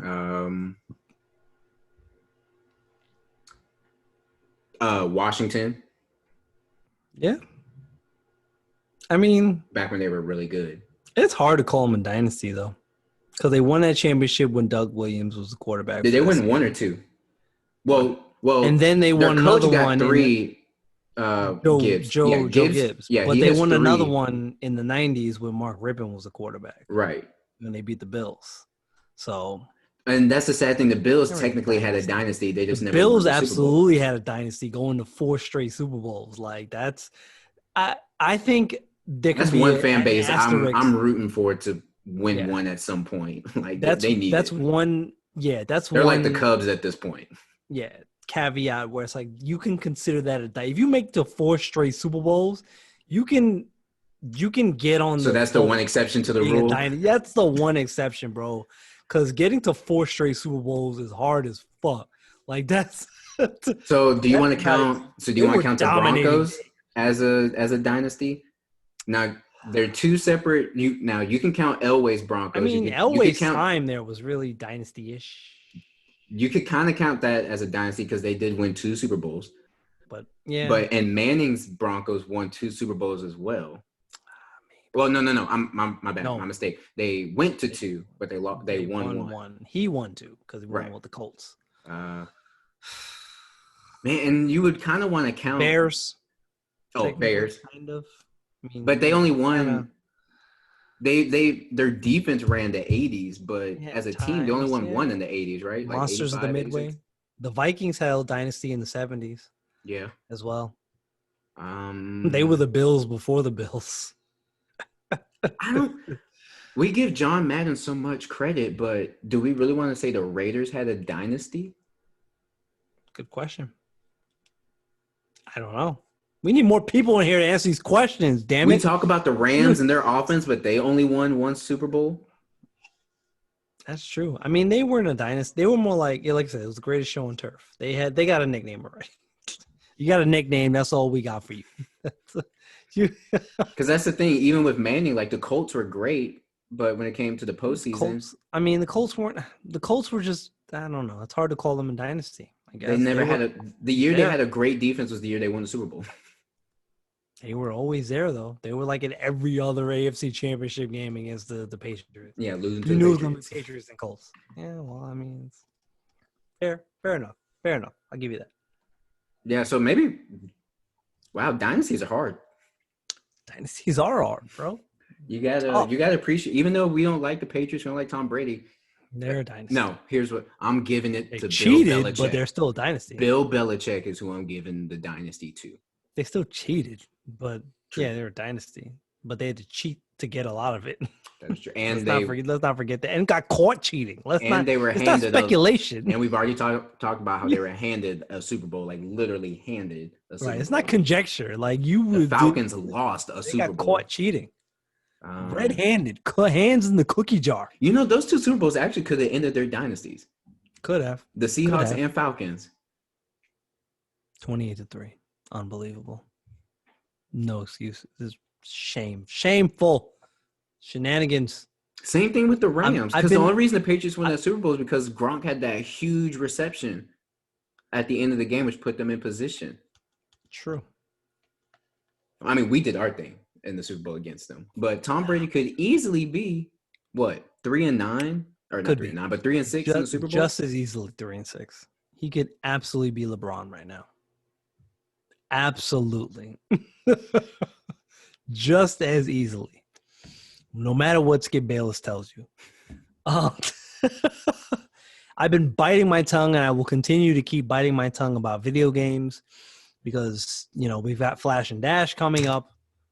I'm not going to dive into things in the video game world because we got a lot of bombshells that have been dropped by Microsoft and none by Sony, even some by Nintendo, and that's kind of where I'm going to leave that. And I only say that to say, because have you been playing anything worth of note recently other than Madden? Madden doesn't count. Don't say Madden. I wasn't gonna say it because you said worth of note. Okay, and I'm only playing that because I'm in a league. Yeah, appreciate that. And I'm not in a league, and I'm not playing Madden anymore. I did my review. Okay, I paid my dues to this shitty ass game. I played some yard. I got a feel for it. I played some mud, and I don't care anymore. I'm playing Slay the Spire on my Switch. Okay, and I'm playing Hot Shots Racing. Game Pass, fantastic. Potentially on the short list of games / media let me look that is on the scope for the next episode of Ree's Reviews, or for Ree's Views, if you will, for reviews. Said that wrong like 3 times. that look. This is it's late, and it is what it is. You know what you're here for. Not here for contexture and grammar and 100%ness. Well. No, I'm actually not. Because right now I'm only playing Madden and Call of Duty. That's a shame. Well, Call of Duty. Speaking of Call of Duty. Oh, I knew it. Speaking of Call of Duty, save it for Flash and Dash. I'm not saving this for Flash and Dash because we got enough to talk about on that show. That show's going to be 2 hours without any Call of Duty talk. So stay tuned. And Call of Duty is still going to find a way to sneak its way in there. Yo. So Call of Duty Black Ops, Cold War. You've got too many names. You've got too many letters in that title. Anyway. CODCW. Oh, don't even. Let's not put it. Let's not do that. Call of Duty Black Ops, Cold War, new game, official title, whatever. We've mentioned this before.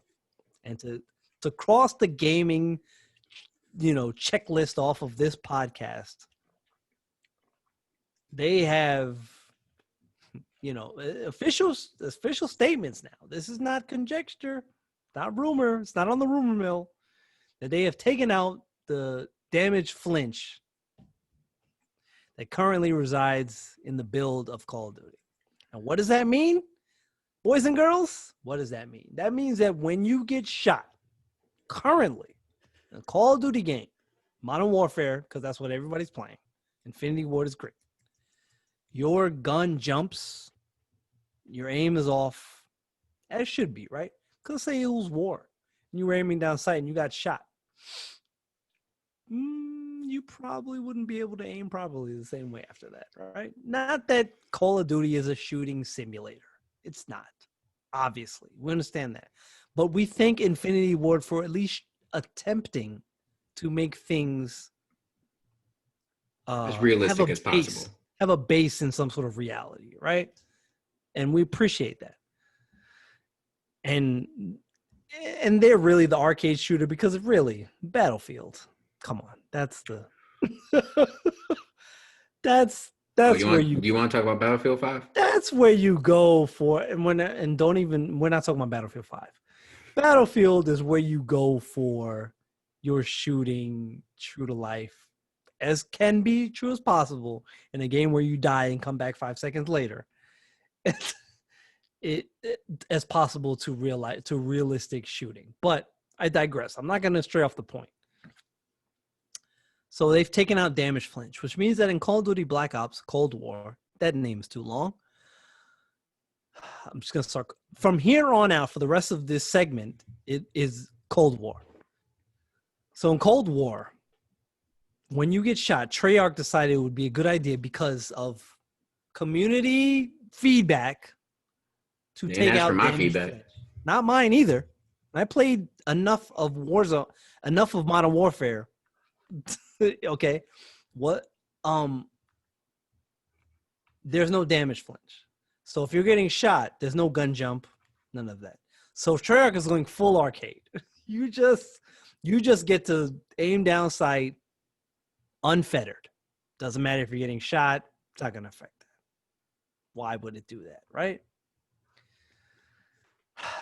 This is where Treyarch jumps in and sends this game back down the shitter, okay? Because Modern Warfare finally brought Call of Duty back from the grave because it wasn't 6 feet under, but it was like a good foot in the grave. It's okay. Back when Call of Duty was trying to be Titanfall. Oh, don't even get me started on that. But which is Infinity War's biggest mistake. But they righted the ship. Modern Warfare brought the squad back in, okay? Because we were, aside from, you were still playing every year, but except for less. Yeah, whichever was the last one that Infinity War did. I didn't play that one before. Yeah, that was the stupid shit where they tried to copy Titanfall. But Modern Warfare nailed it. Infinity Ward is great. They're back to greatness. The gun balance matters. There's a lot more gun stuff involved.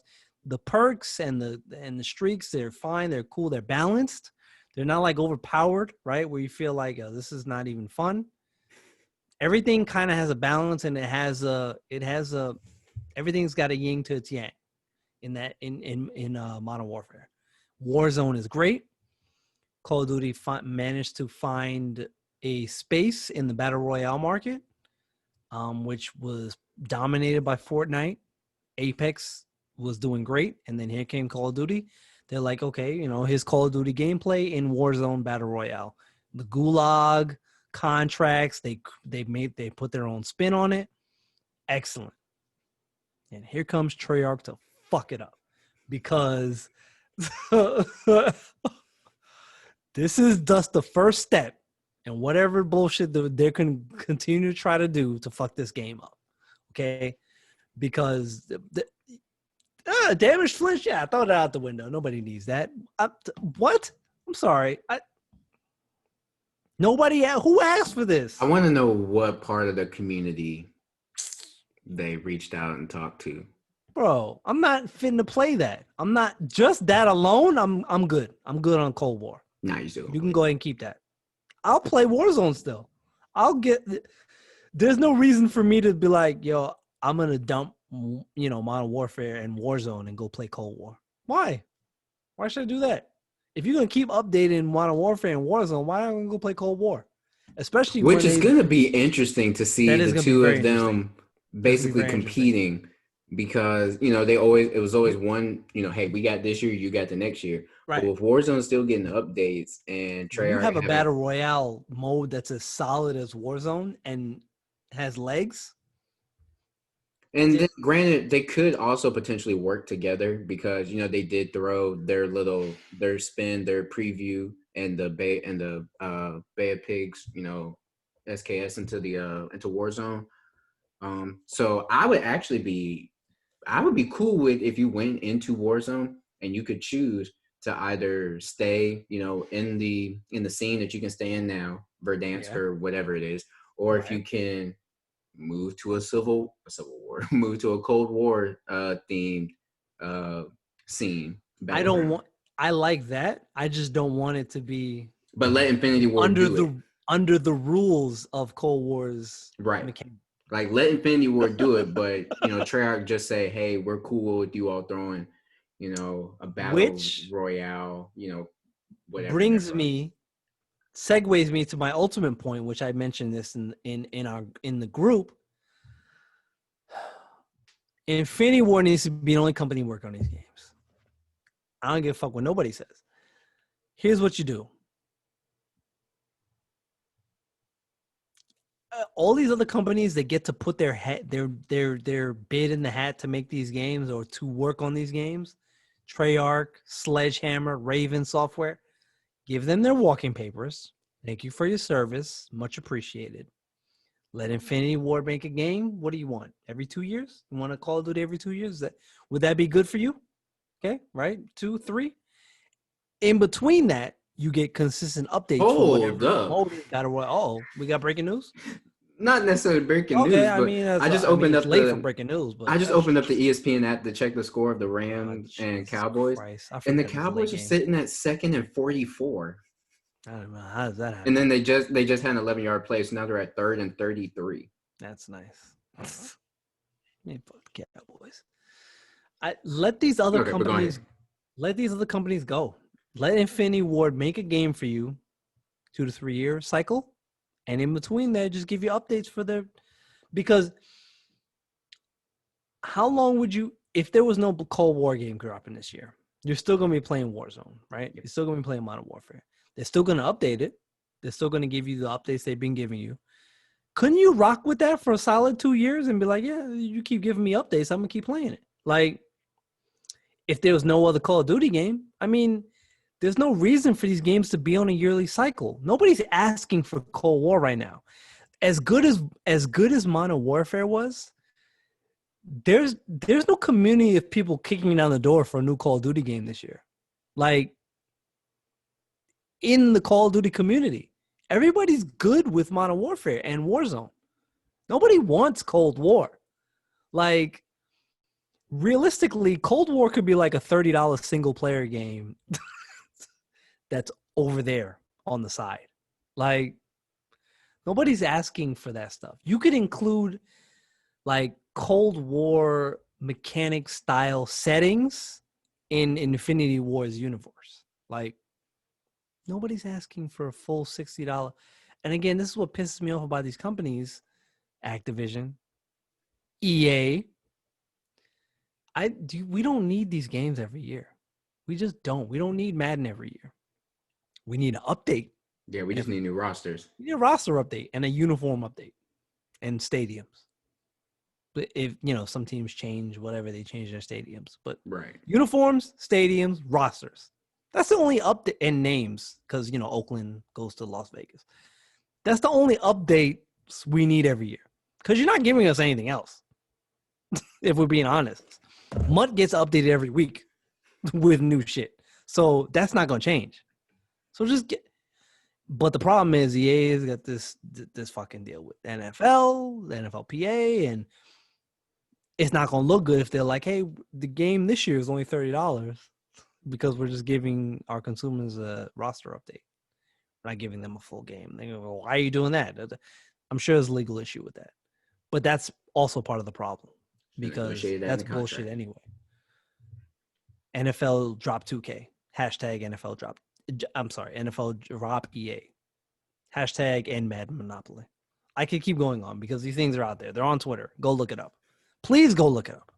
Especially the hashtag NFL drop EA. Because we need the license back for everybody to make games. Not just EA. Let 2K make games.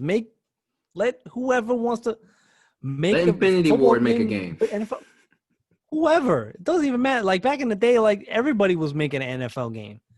Like Microsoft made an NFL game. I think it was called NFL Fever on the original Xbox. Who made the backyard football or the backyard sports games? I think that was Acclaim. I don't like Sony made a football like a football game. Like just let people make this damn game. Stop giving this contract to EA because they ain't doing nothing but fucking it up.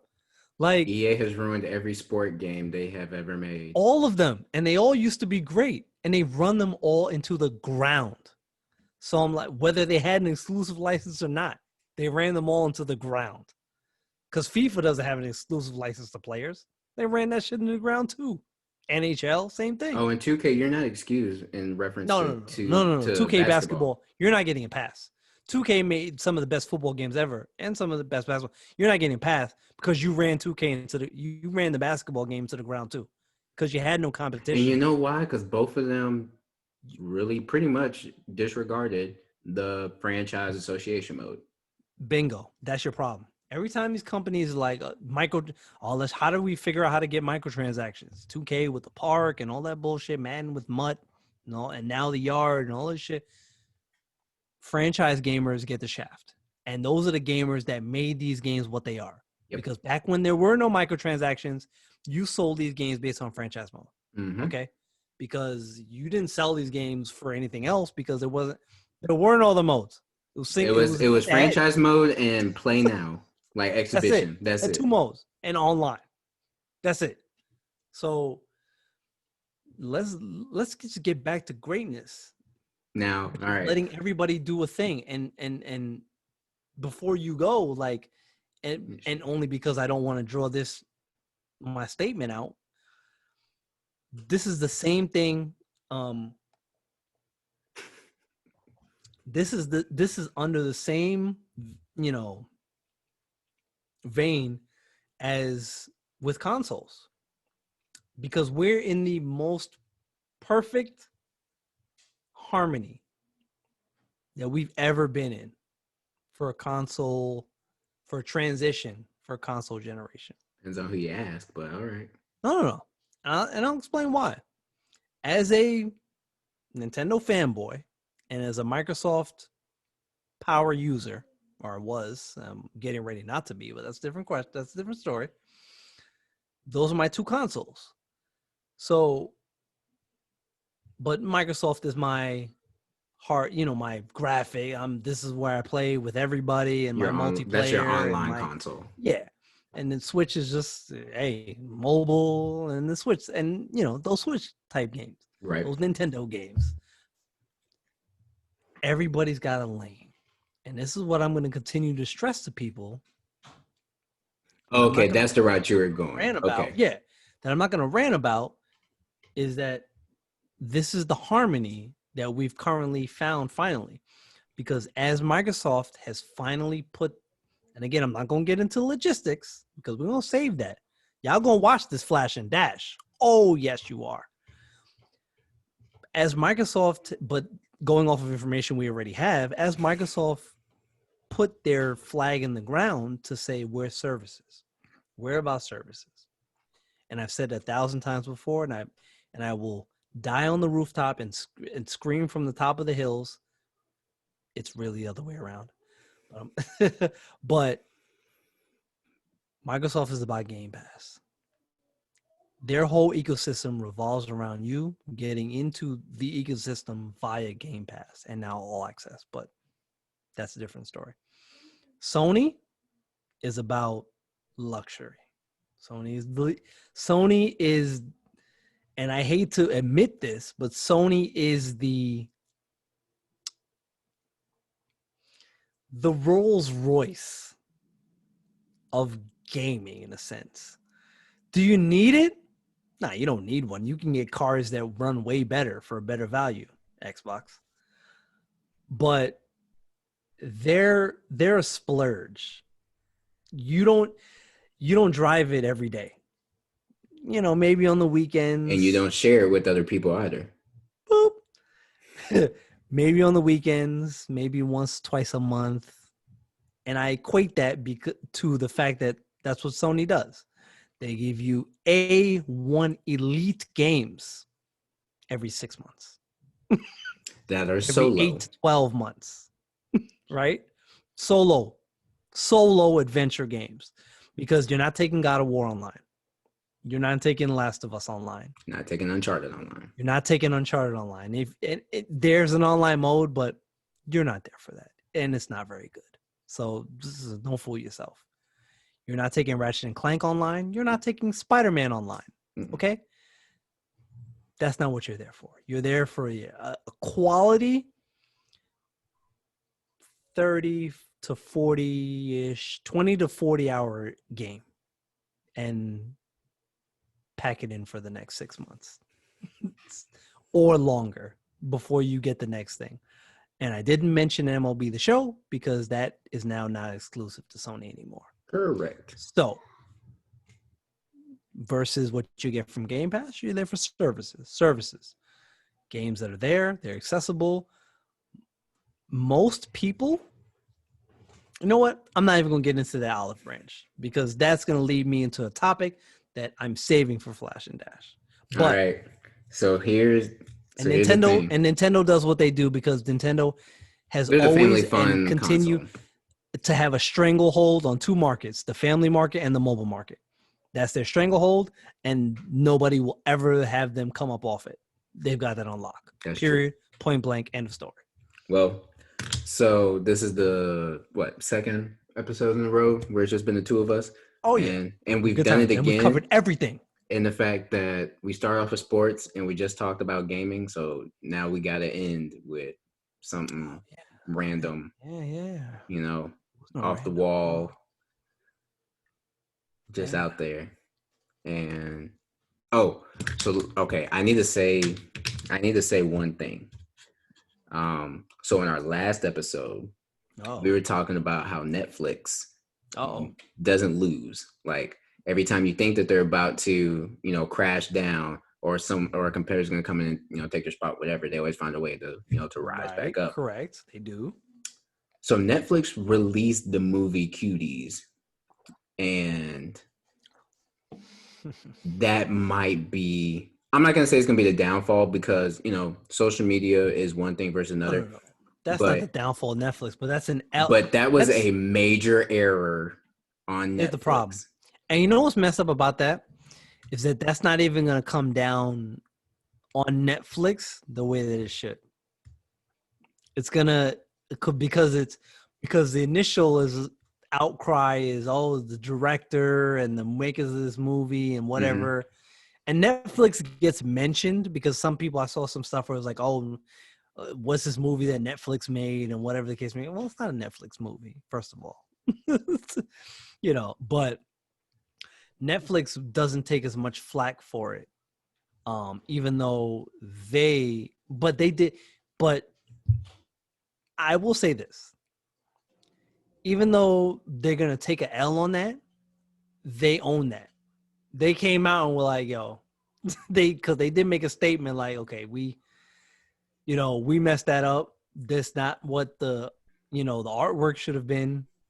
But we went ahead and changed it, whatever the case may be. So they took the L on that, and they doubled down on keeping the movie up, owning up to the L. Right. See, I don't know. I mean, granted, well, keeping the movie up is one thing. That's not. It's the film made it through Sundance for a reason, right? So it's not Netflix. But that's it. But isn't Sundance an international festival? It is. Yeah. So, international means worldwide, all that kind of stuff. So people do have Right. different views, different ideologies, whatever, Here's the thing. Before you continue, Mm-hmm. let me just say this. And I'm not, this is not a because the director is showing that the the faults of that culture, of that whole, systemic problem, Mm-hmm. right? But I will piggyback in a sense on that to say that Americans are always very prude about anything that has anything to do with, I feign in using the word sexuality, Mm-hmm. but separate from that particular movie, I'm going to use that terminology because Americans are ostensibly prude about it's okay to watch a guy. It's Yeah, okay to we watch. had that conversation I during had this the conversation before WAP where it's like okay episode. to get for somebody's head to get sliced off in a movie, but it's not okay for nipples. Like I don't. I'm sorry. Those one thing is natural and the other is egregiously not. Okay, like and ostensibly not okay. The human body in its natural form is okay. Let's not like that's fine. Like But that's okay, that hang should on. not be offensive Before to you anybody. continue going on with what you're saying, I just want to make it clear that we're just talking in a general sense. Oh no, general sense. We're not. We've already separated what the original content of what this part of the conversation Right. of the original of cuties and that culture. Correct. We're not talking about that as it stands. We're just again very general to the segue into Americans are prude because other countries don't have these problems where it's like, oh my god, the human body, put some clothes on. Like I but watch this guy get mutilated on camera. That's okay. Like I don't understand. I that's one thing I just don't. America is very funky.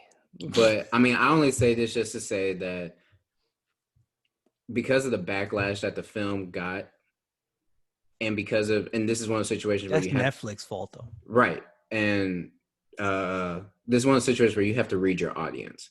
Your audience is primarily, at least now Because I understand that Netflix does go, international, but in the American side of Netflix, you have to know right. that it's not going to be well received, and That it's was going a to send you terrible idea. negative things. So Right. if Netflix wanted to put it out there for, their other audience, their international audience, and if people wanted to watch it, they would have to get a VPN and all that kind of stuff. But I think it's a But the major. international artwork, the Sundance artwork is starkly But different than what Netflix put out. that's the thing. You can't. There's a lot of stuff that goes on internationally, but as a company, you have to look at what is it going to do in this specific market if we release that in this market, because that can make or break. That can make or break Yes, your company. true. That can hurt your bottom line. And now I know a lot of people are going out there and they're saying that they're canceling their Netflix subscription and stuff like that. And granted, it probably wasn't a lot of people that canceled their Netflix subscriptions because granted, there's way more stuff to watch on Netflix than that. But that's a hit, and It is a hit. I think Netflix was wrong. Oh yeah, but they Like admitted as such. So I'm not going to. But you had to know. yes, You there is had. no There was no way. there is no this snuck through and we didn't know that's Yo, what this was there about. was there Like was no way that a bunch of people. And again, I don't know what their process is like, right, for this. mm-hmm. But I'm sure that this is. But artwork for uh thumbnails and artwork for movies and shows that go on It has to Netflix get approved. doesn't go by one person and that's the end of it. There's When no we upload way. our videos to YouTube and I upload the thumbnails and stuff like that, like one, my thumbnails have to be like less than 2 megabytes. Like, come on, YouTube, let's up that. But the second thing is in that time frame Get it together, that the YouTube. video is processing, uploading all that kind of stuff, I'm pretty sure there is someone, if not a system, that it's at least scanning the thumbnail to check for certain certain keywords, certain key images, different things like that. If it's not a system, it's a person. But there is a check because they have it in their guidelines. Like, hey, if we see stuff, and sometimes, granted, yes, some things do slip through because some people can hide certain things and symbolism and stuff like that. But if it's out there like that, and then for someone like Netflix, like there has to be eyes on it at some point before it's uploaded and basically put out there to the masses. Correct. 100%. And that means that several people at the very least were like, yep, good to go on that. If nothing else, that motherfuckers need to get fired. Fired. And part of me, and again, I don't know what Netflix, I don't know what their business model is like. Because, you look at the companies that are on the top 100, 500 companies to work for, et cetera, et cetera. I don't know where Netflix is on that, if they're even on there, right? Google and these companies are always near the top of the list, right? But it's like somebody had to get fired off of that, especially when they had to double back and go, oh, you know what? We apologize. When the company has to release a statement owning an apology and then subsequently going, in this case, changing the artwork back to what the Sundance artwork was, there's no way somebody didn't lose their job over this. There is no, if not the person that initially checked the artwork, but the second or third person that was like, what's this movie about again? Oh, yeah, that's fine. What? 1, 2, 3, 4. All y'all 5. Yeah, you too. 4 and 5. Right here. Come on. Sign this. Like, there's no way, bro. There's no way. Several people thought that was okay. Because I'm sure there's somebody somewhere. Because when you have to delegate, and I know being somebody who's had a position of seniority, when you have to delegate things to people, there's a level of you don't know about it until after the fact. So I'm sure the head of the heads, this doesn't necessarily fall on them, in my personal opinion, because this is like, okay, you delegate to this person who delegates to somebody else, who delegates to 60 people, who's one person delegating to 60 and then somebody delegating the, you know what I'm saying? So it's like somebody, the small group that this fell under, y'all gotta go. I don't believe that they're not looking for work right now. There's no way. If so, Netflix needs to figure out a new structure for their for how they operate their business. But yeah, you're right. This is an L. This is an L for Netflix. And again, I don't know how many people are canceling their subscription because of this, but yeah. Oh, win for speaking of canceling, uncanceling, whatever the case may be, Apple has been staggered. Staggered in the sense where they've come back on their policies slightly for their App Store policies for games. They haven't been knocked down. They haven't been knocked down, but Apple's been staggered. And even to stagger Apple that's a thing. Microsoft and Epic really did not say this during Flash and Dash. You said this, but it's unexpected for Apple to this quickly show that they've been staggered. It's about money, but there's a caveat, right? Because it's like, okay, games, we can allow this, but every game needs to go through an approval process. And it's like, this is really the biggest winner in all of this is Stadia, because their model is a game by game basis, because you have to have Stadia and then you have to purchase games separately with Stadia. Stadia is trash, by the way. That's a terrible model. And Game Pass is going to fucking stomp them. But and xCloud. But Microsoft is very different because Game Pass is just like you pay for Game Pass, you have access to fucking 300 games. Game Pass is like Hulu, Netflix, Amazon, right. Amazon It's not a Prime. case by case basis. Right. You pay for the service and you get whatever we offer with the service. Right. It's not a win for Microsoft, but it's a win for Stadia. And it's kind of a win in a bigger picture where they might start to dial this back over time. But I will concede the fact that, you know, you are right in the sense that I think seeing this happen, I do think, in fact, it is just a matter of time before Apple caves altogether. And it's like, okay, what do we need to do? Where can we meet in the middle for just all of this just become a thing? Just let's just get this done. Because really, there's no reason for it not to. Netflix is on the App Store, right? Like Hulu's on the App Store, right? So how are those any different from games? Like games have to go through an individual approval process, but not movies or TV shows? Come on. Because y'all just trying to push the Apple fucking games or Apple Arcade, whatever bullshit, like that nobody wants. Come on. Just let this happen. Let Game Pass go on and get out there and dominate your shit.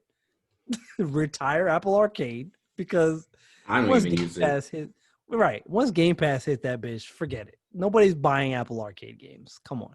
And they just have to come to terms with that and take whatever cut. They just have to settle with Microsoft on taking whatever cut they need to take. Just let's get this figured out. Because as a Game Pass gamer, as a Microsoft gamer, I want everybody else to experience this. I'm not a hater.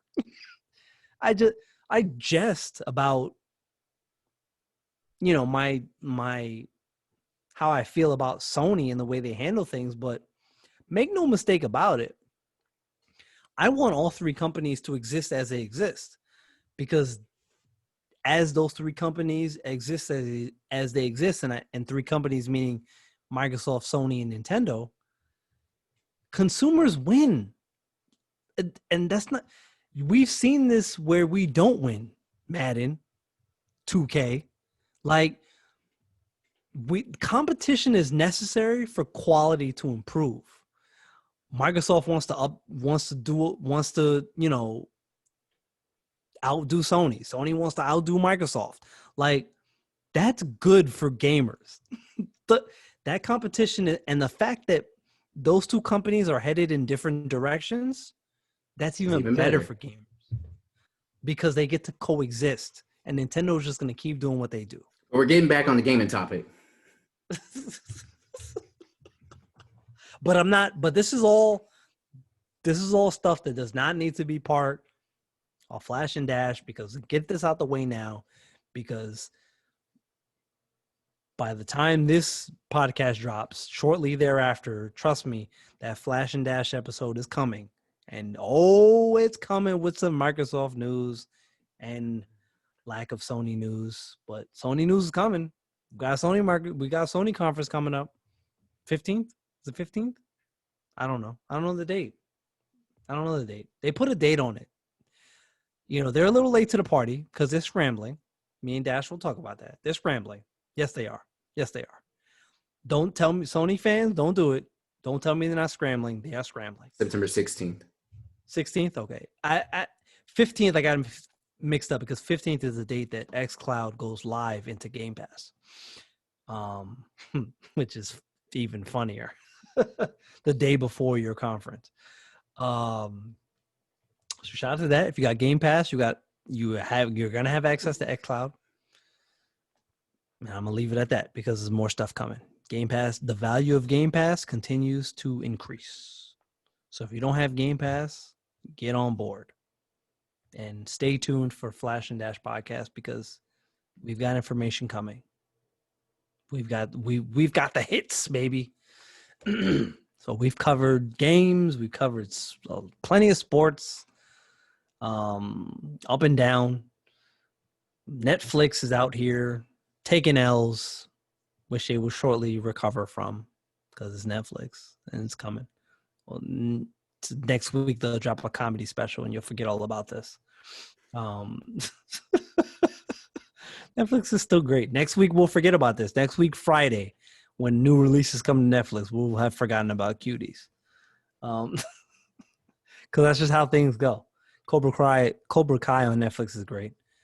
Expect possibly that to be the first TV review on reviews. But as usual, myself and Dre have covered 2 weeks in a row now. We've covered across the board sports, gaming, and anonymous. And as we've stated plenty of times, anonymous is anything. Just as long as it doesn't fall in the category of sports or games, it's anonymous for us. This week it was Netflix, taking L's on the chin, but shortly recovering thereafter because Netflix is great. Go watch High Score. If you haven't watched High Score on Netflix and you're a gamer,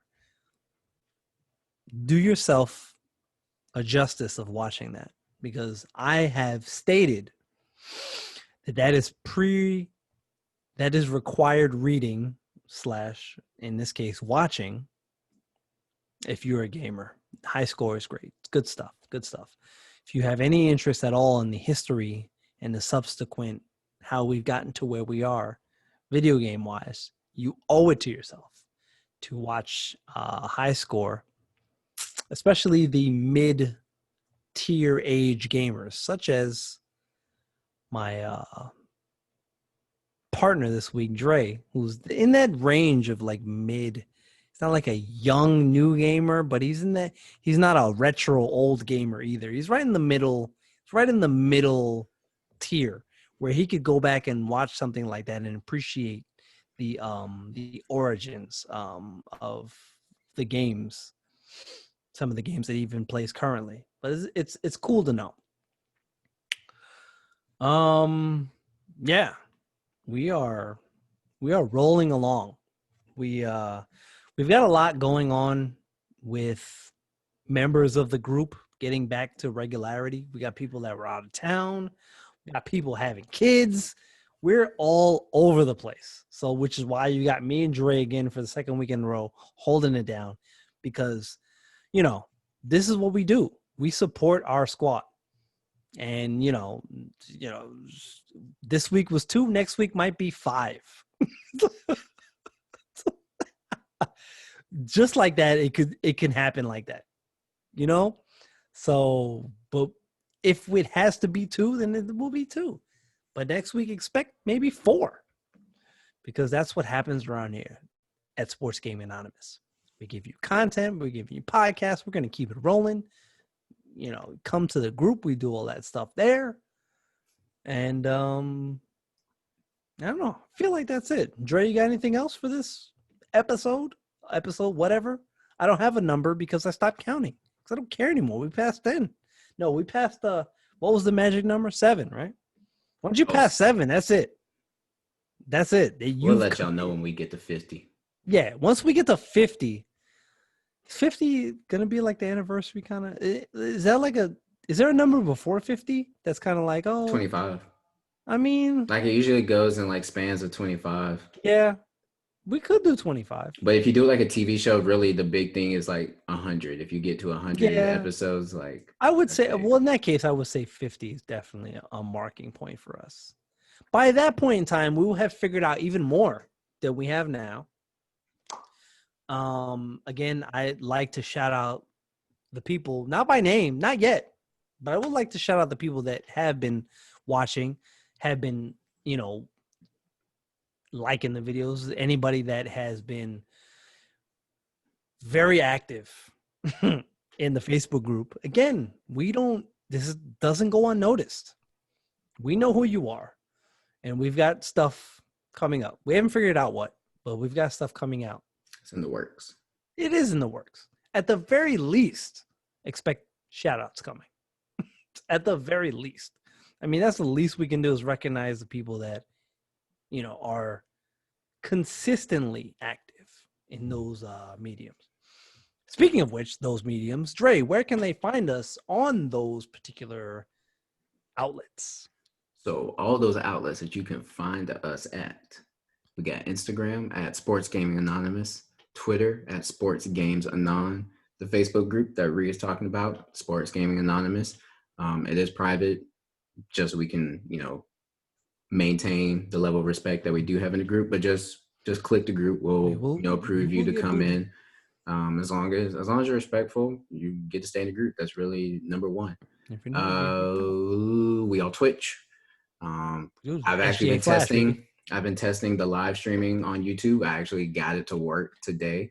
Ooh, that's exciting. So, well, today isn't the day as we're recording this. Yeah, they know what you mean. Yeah.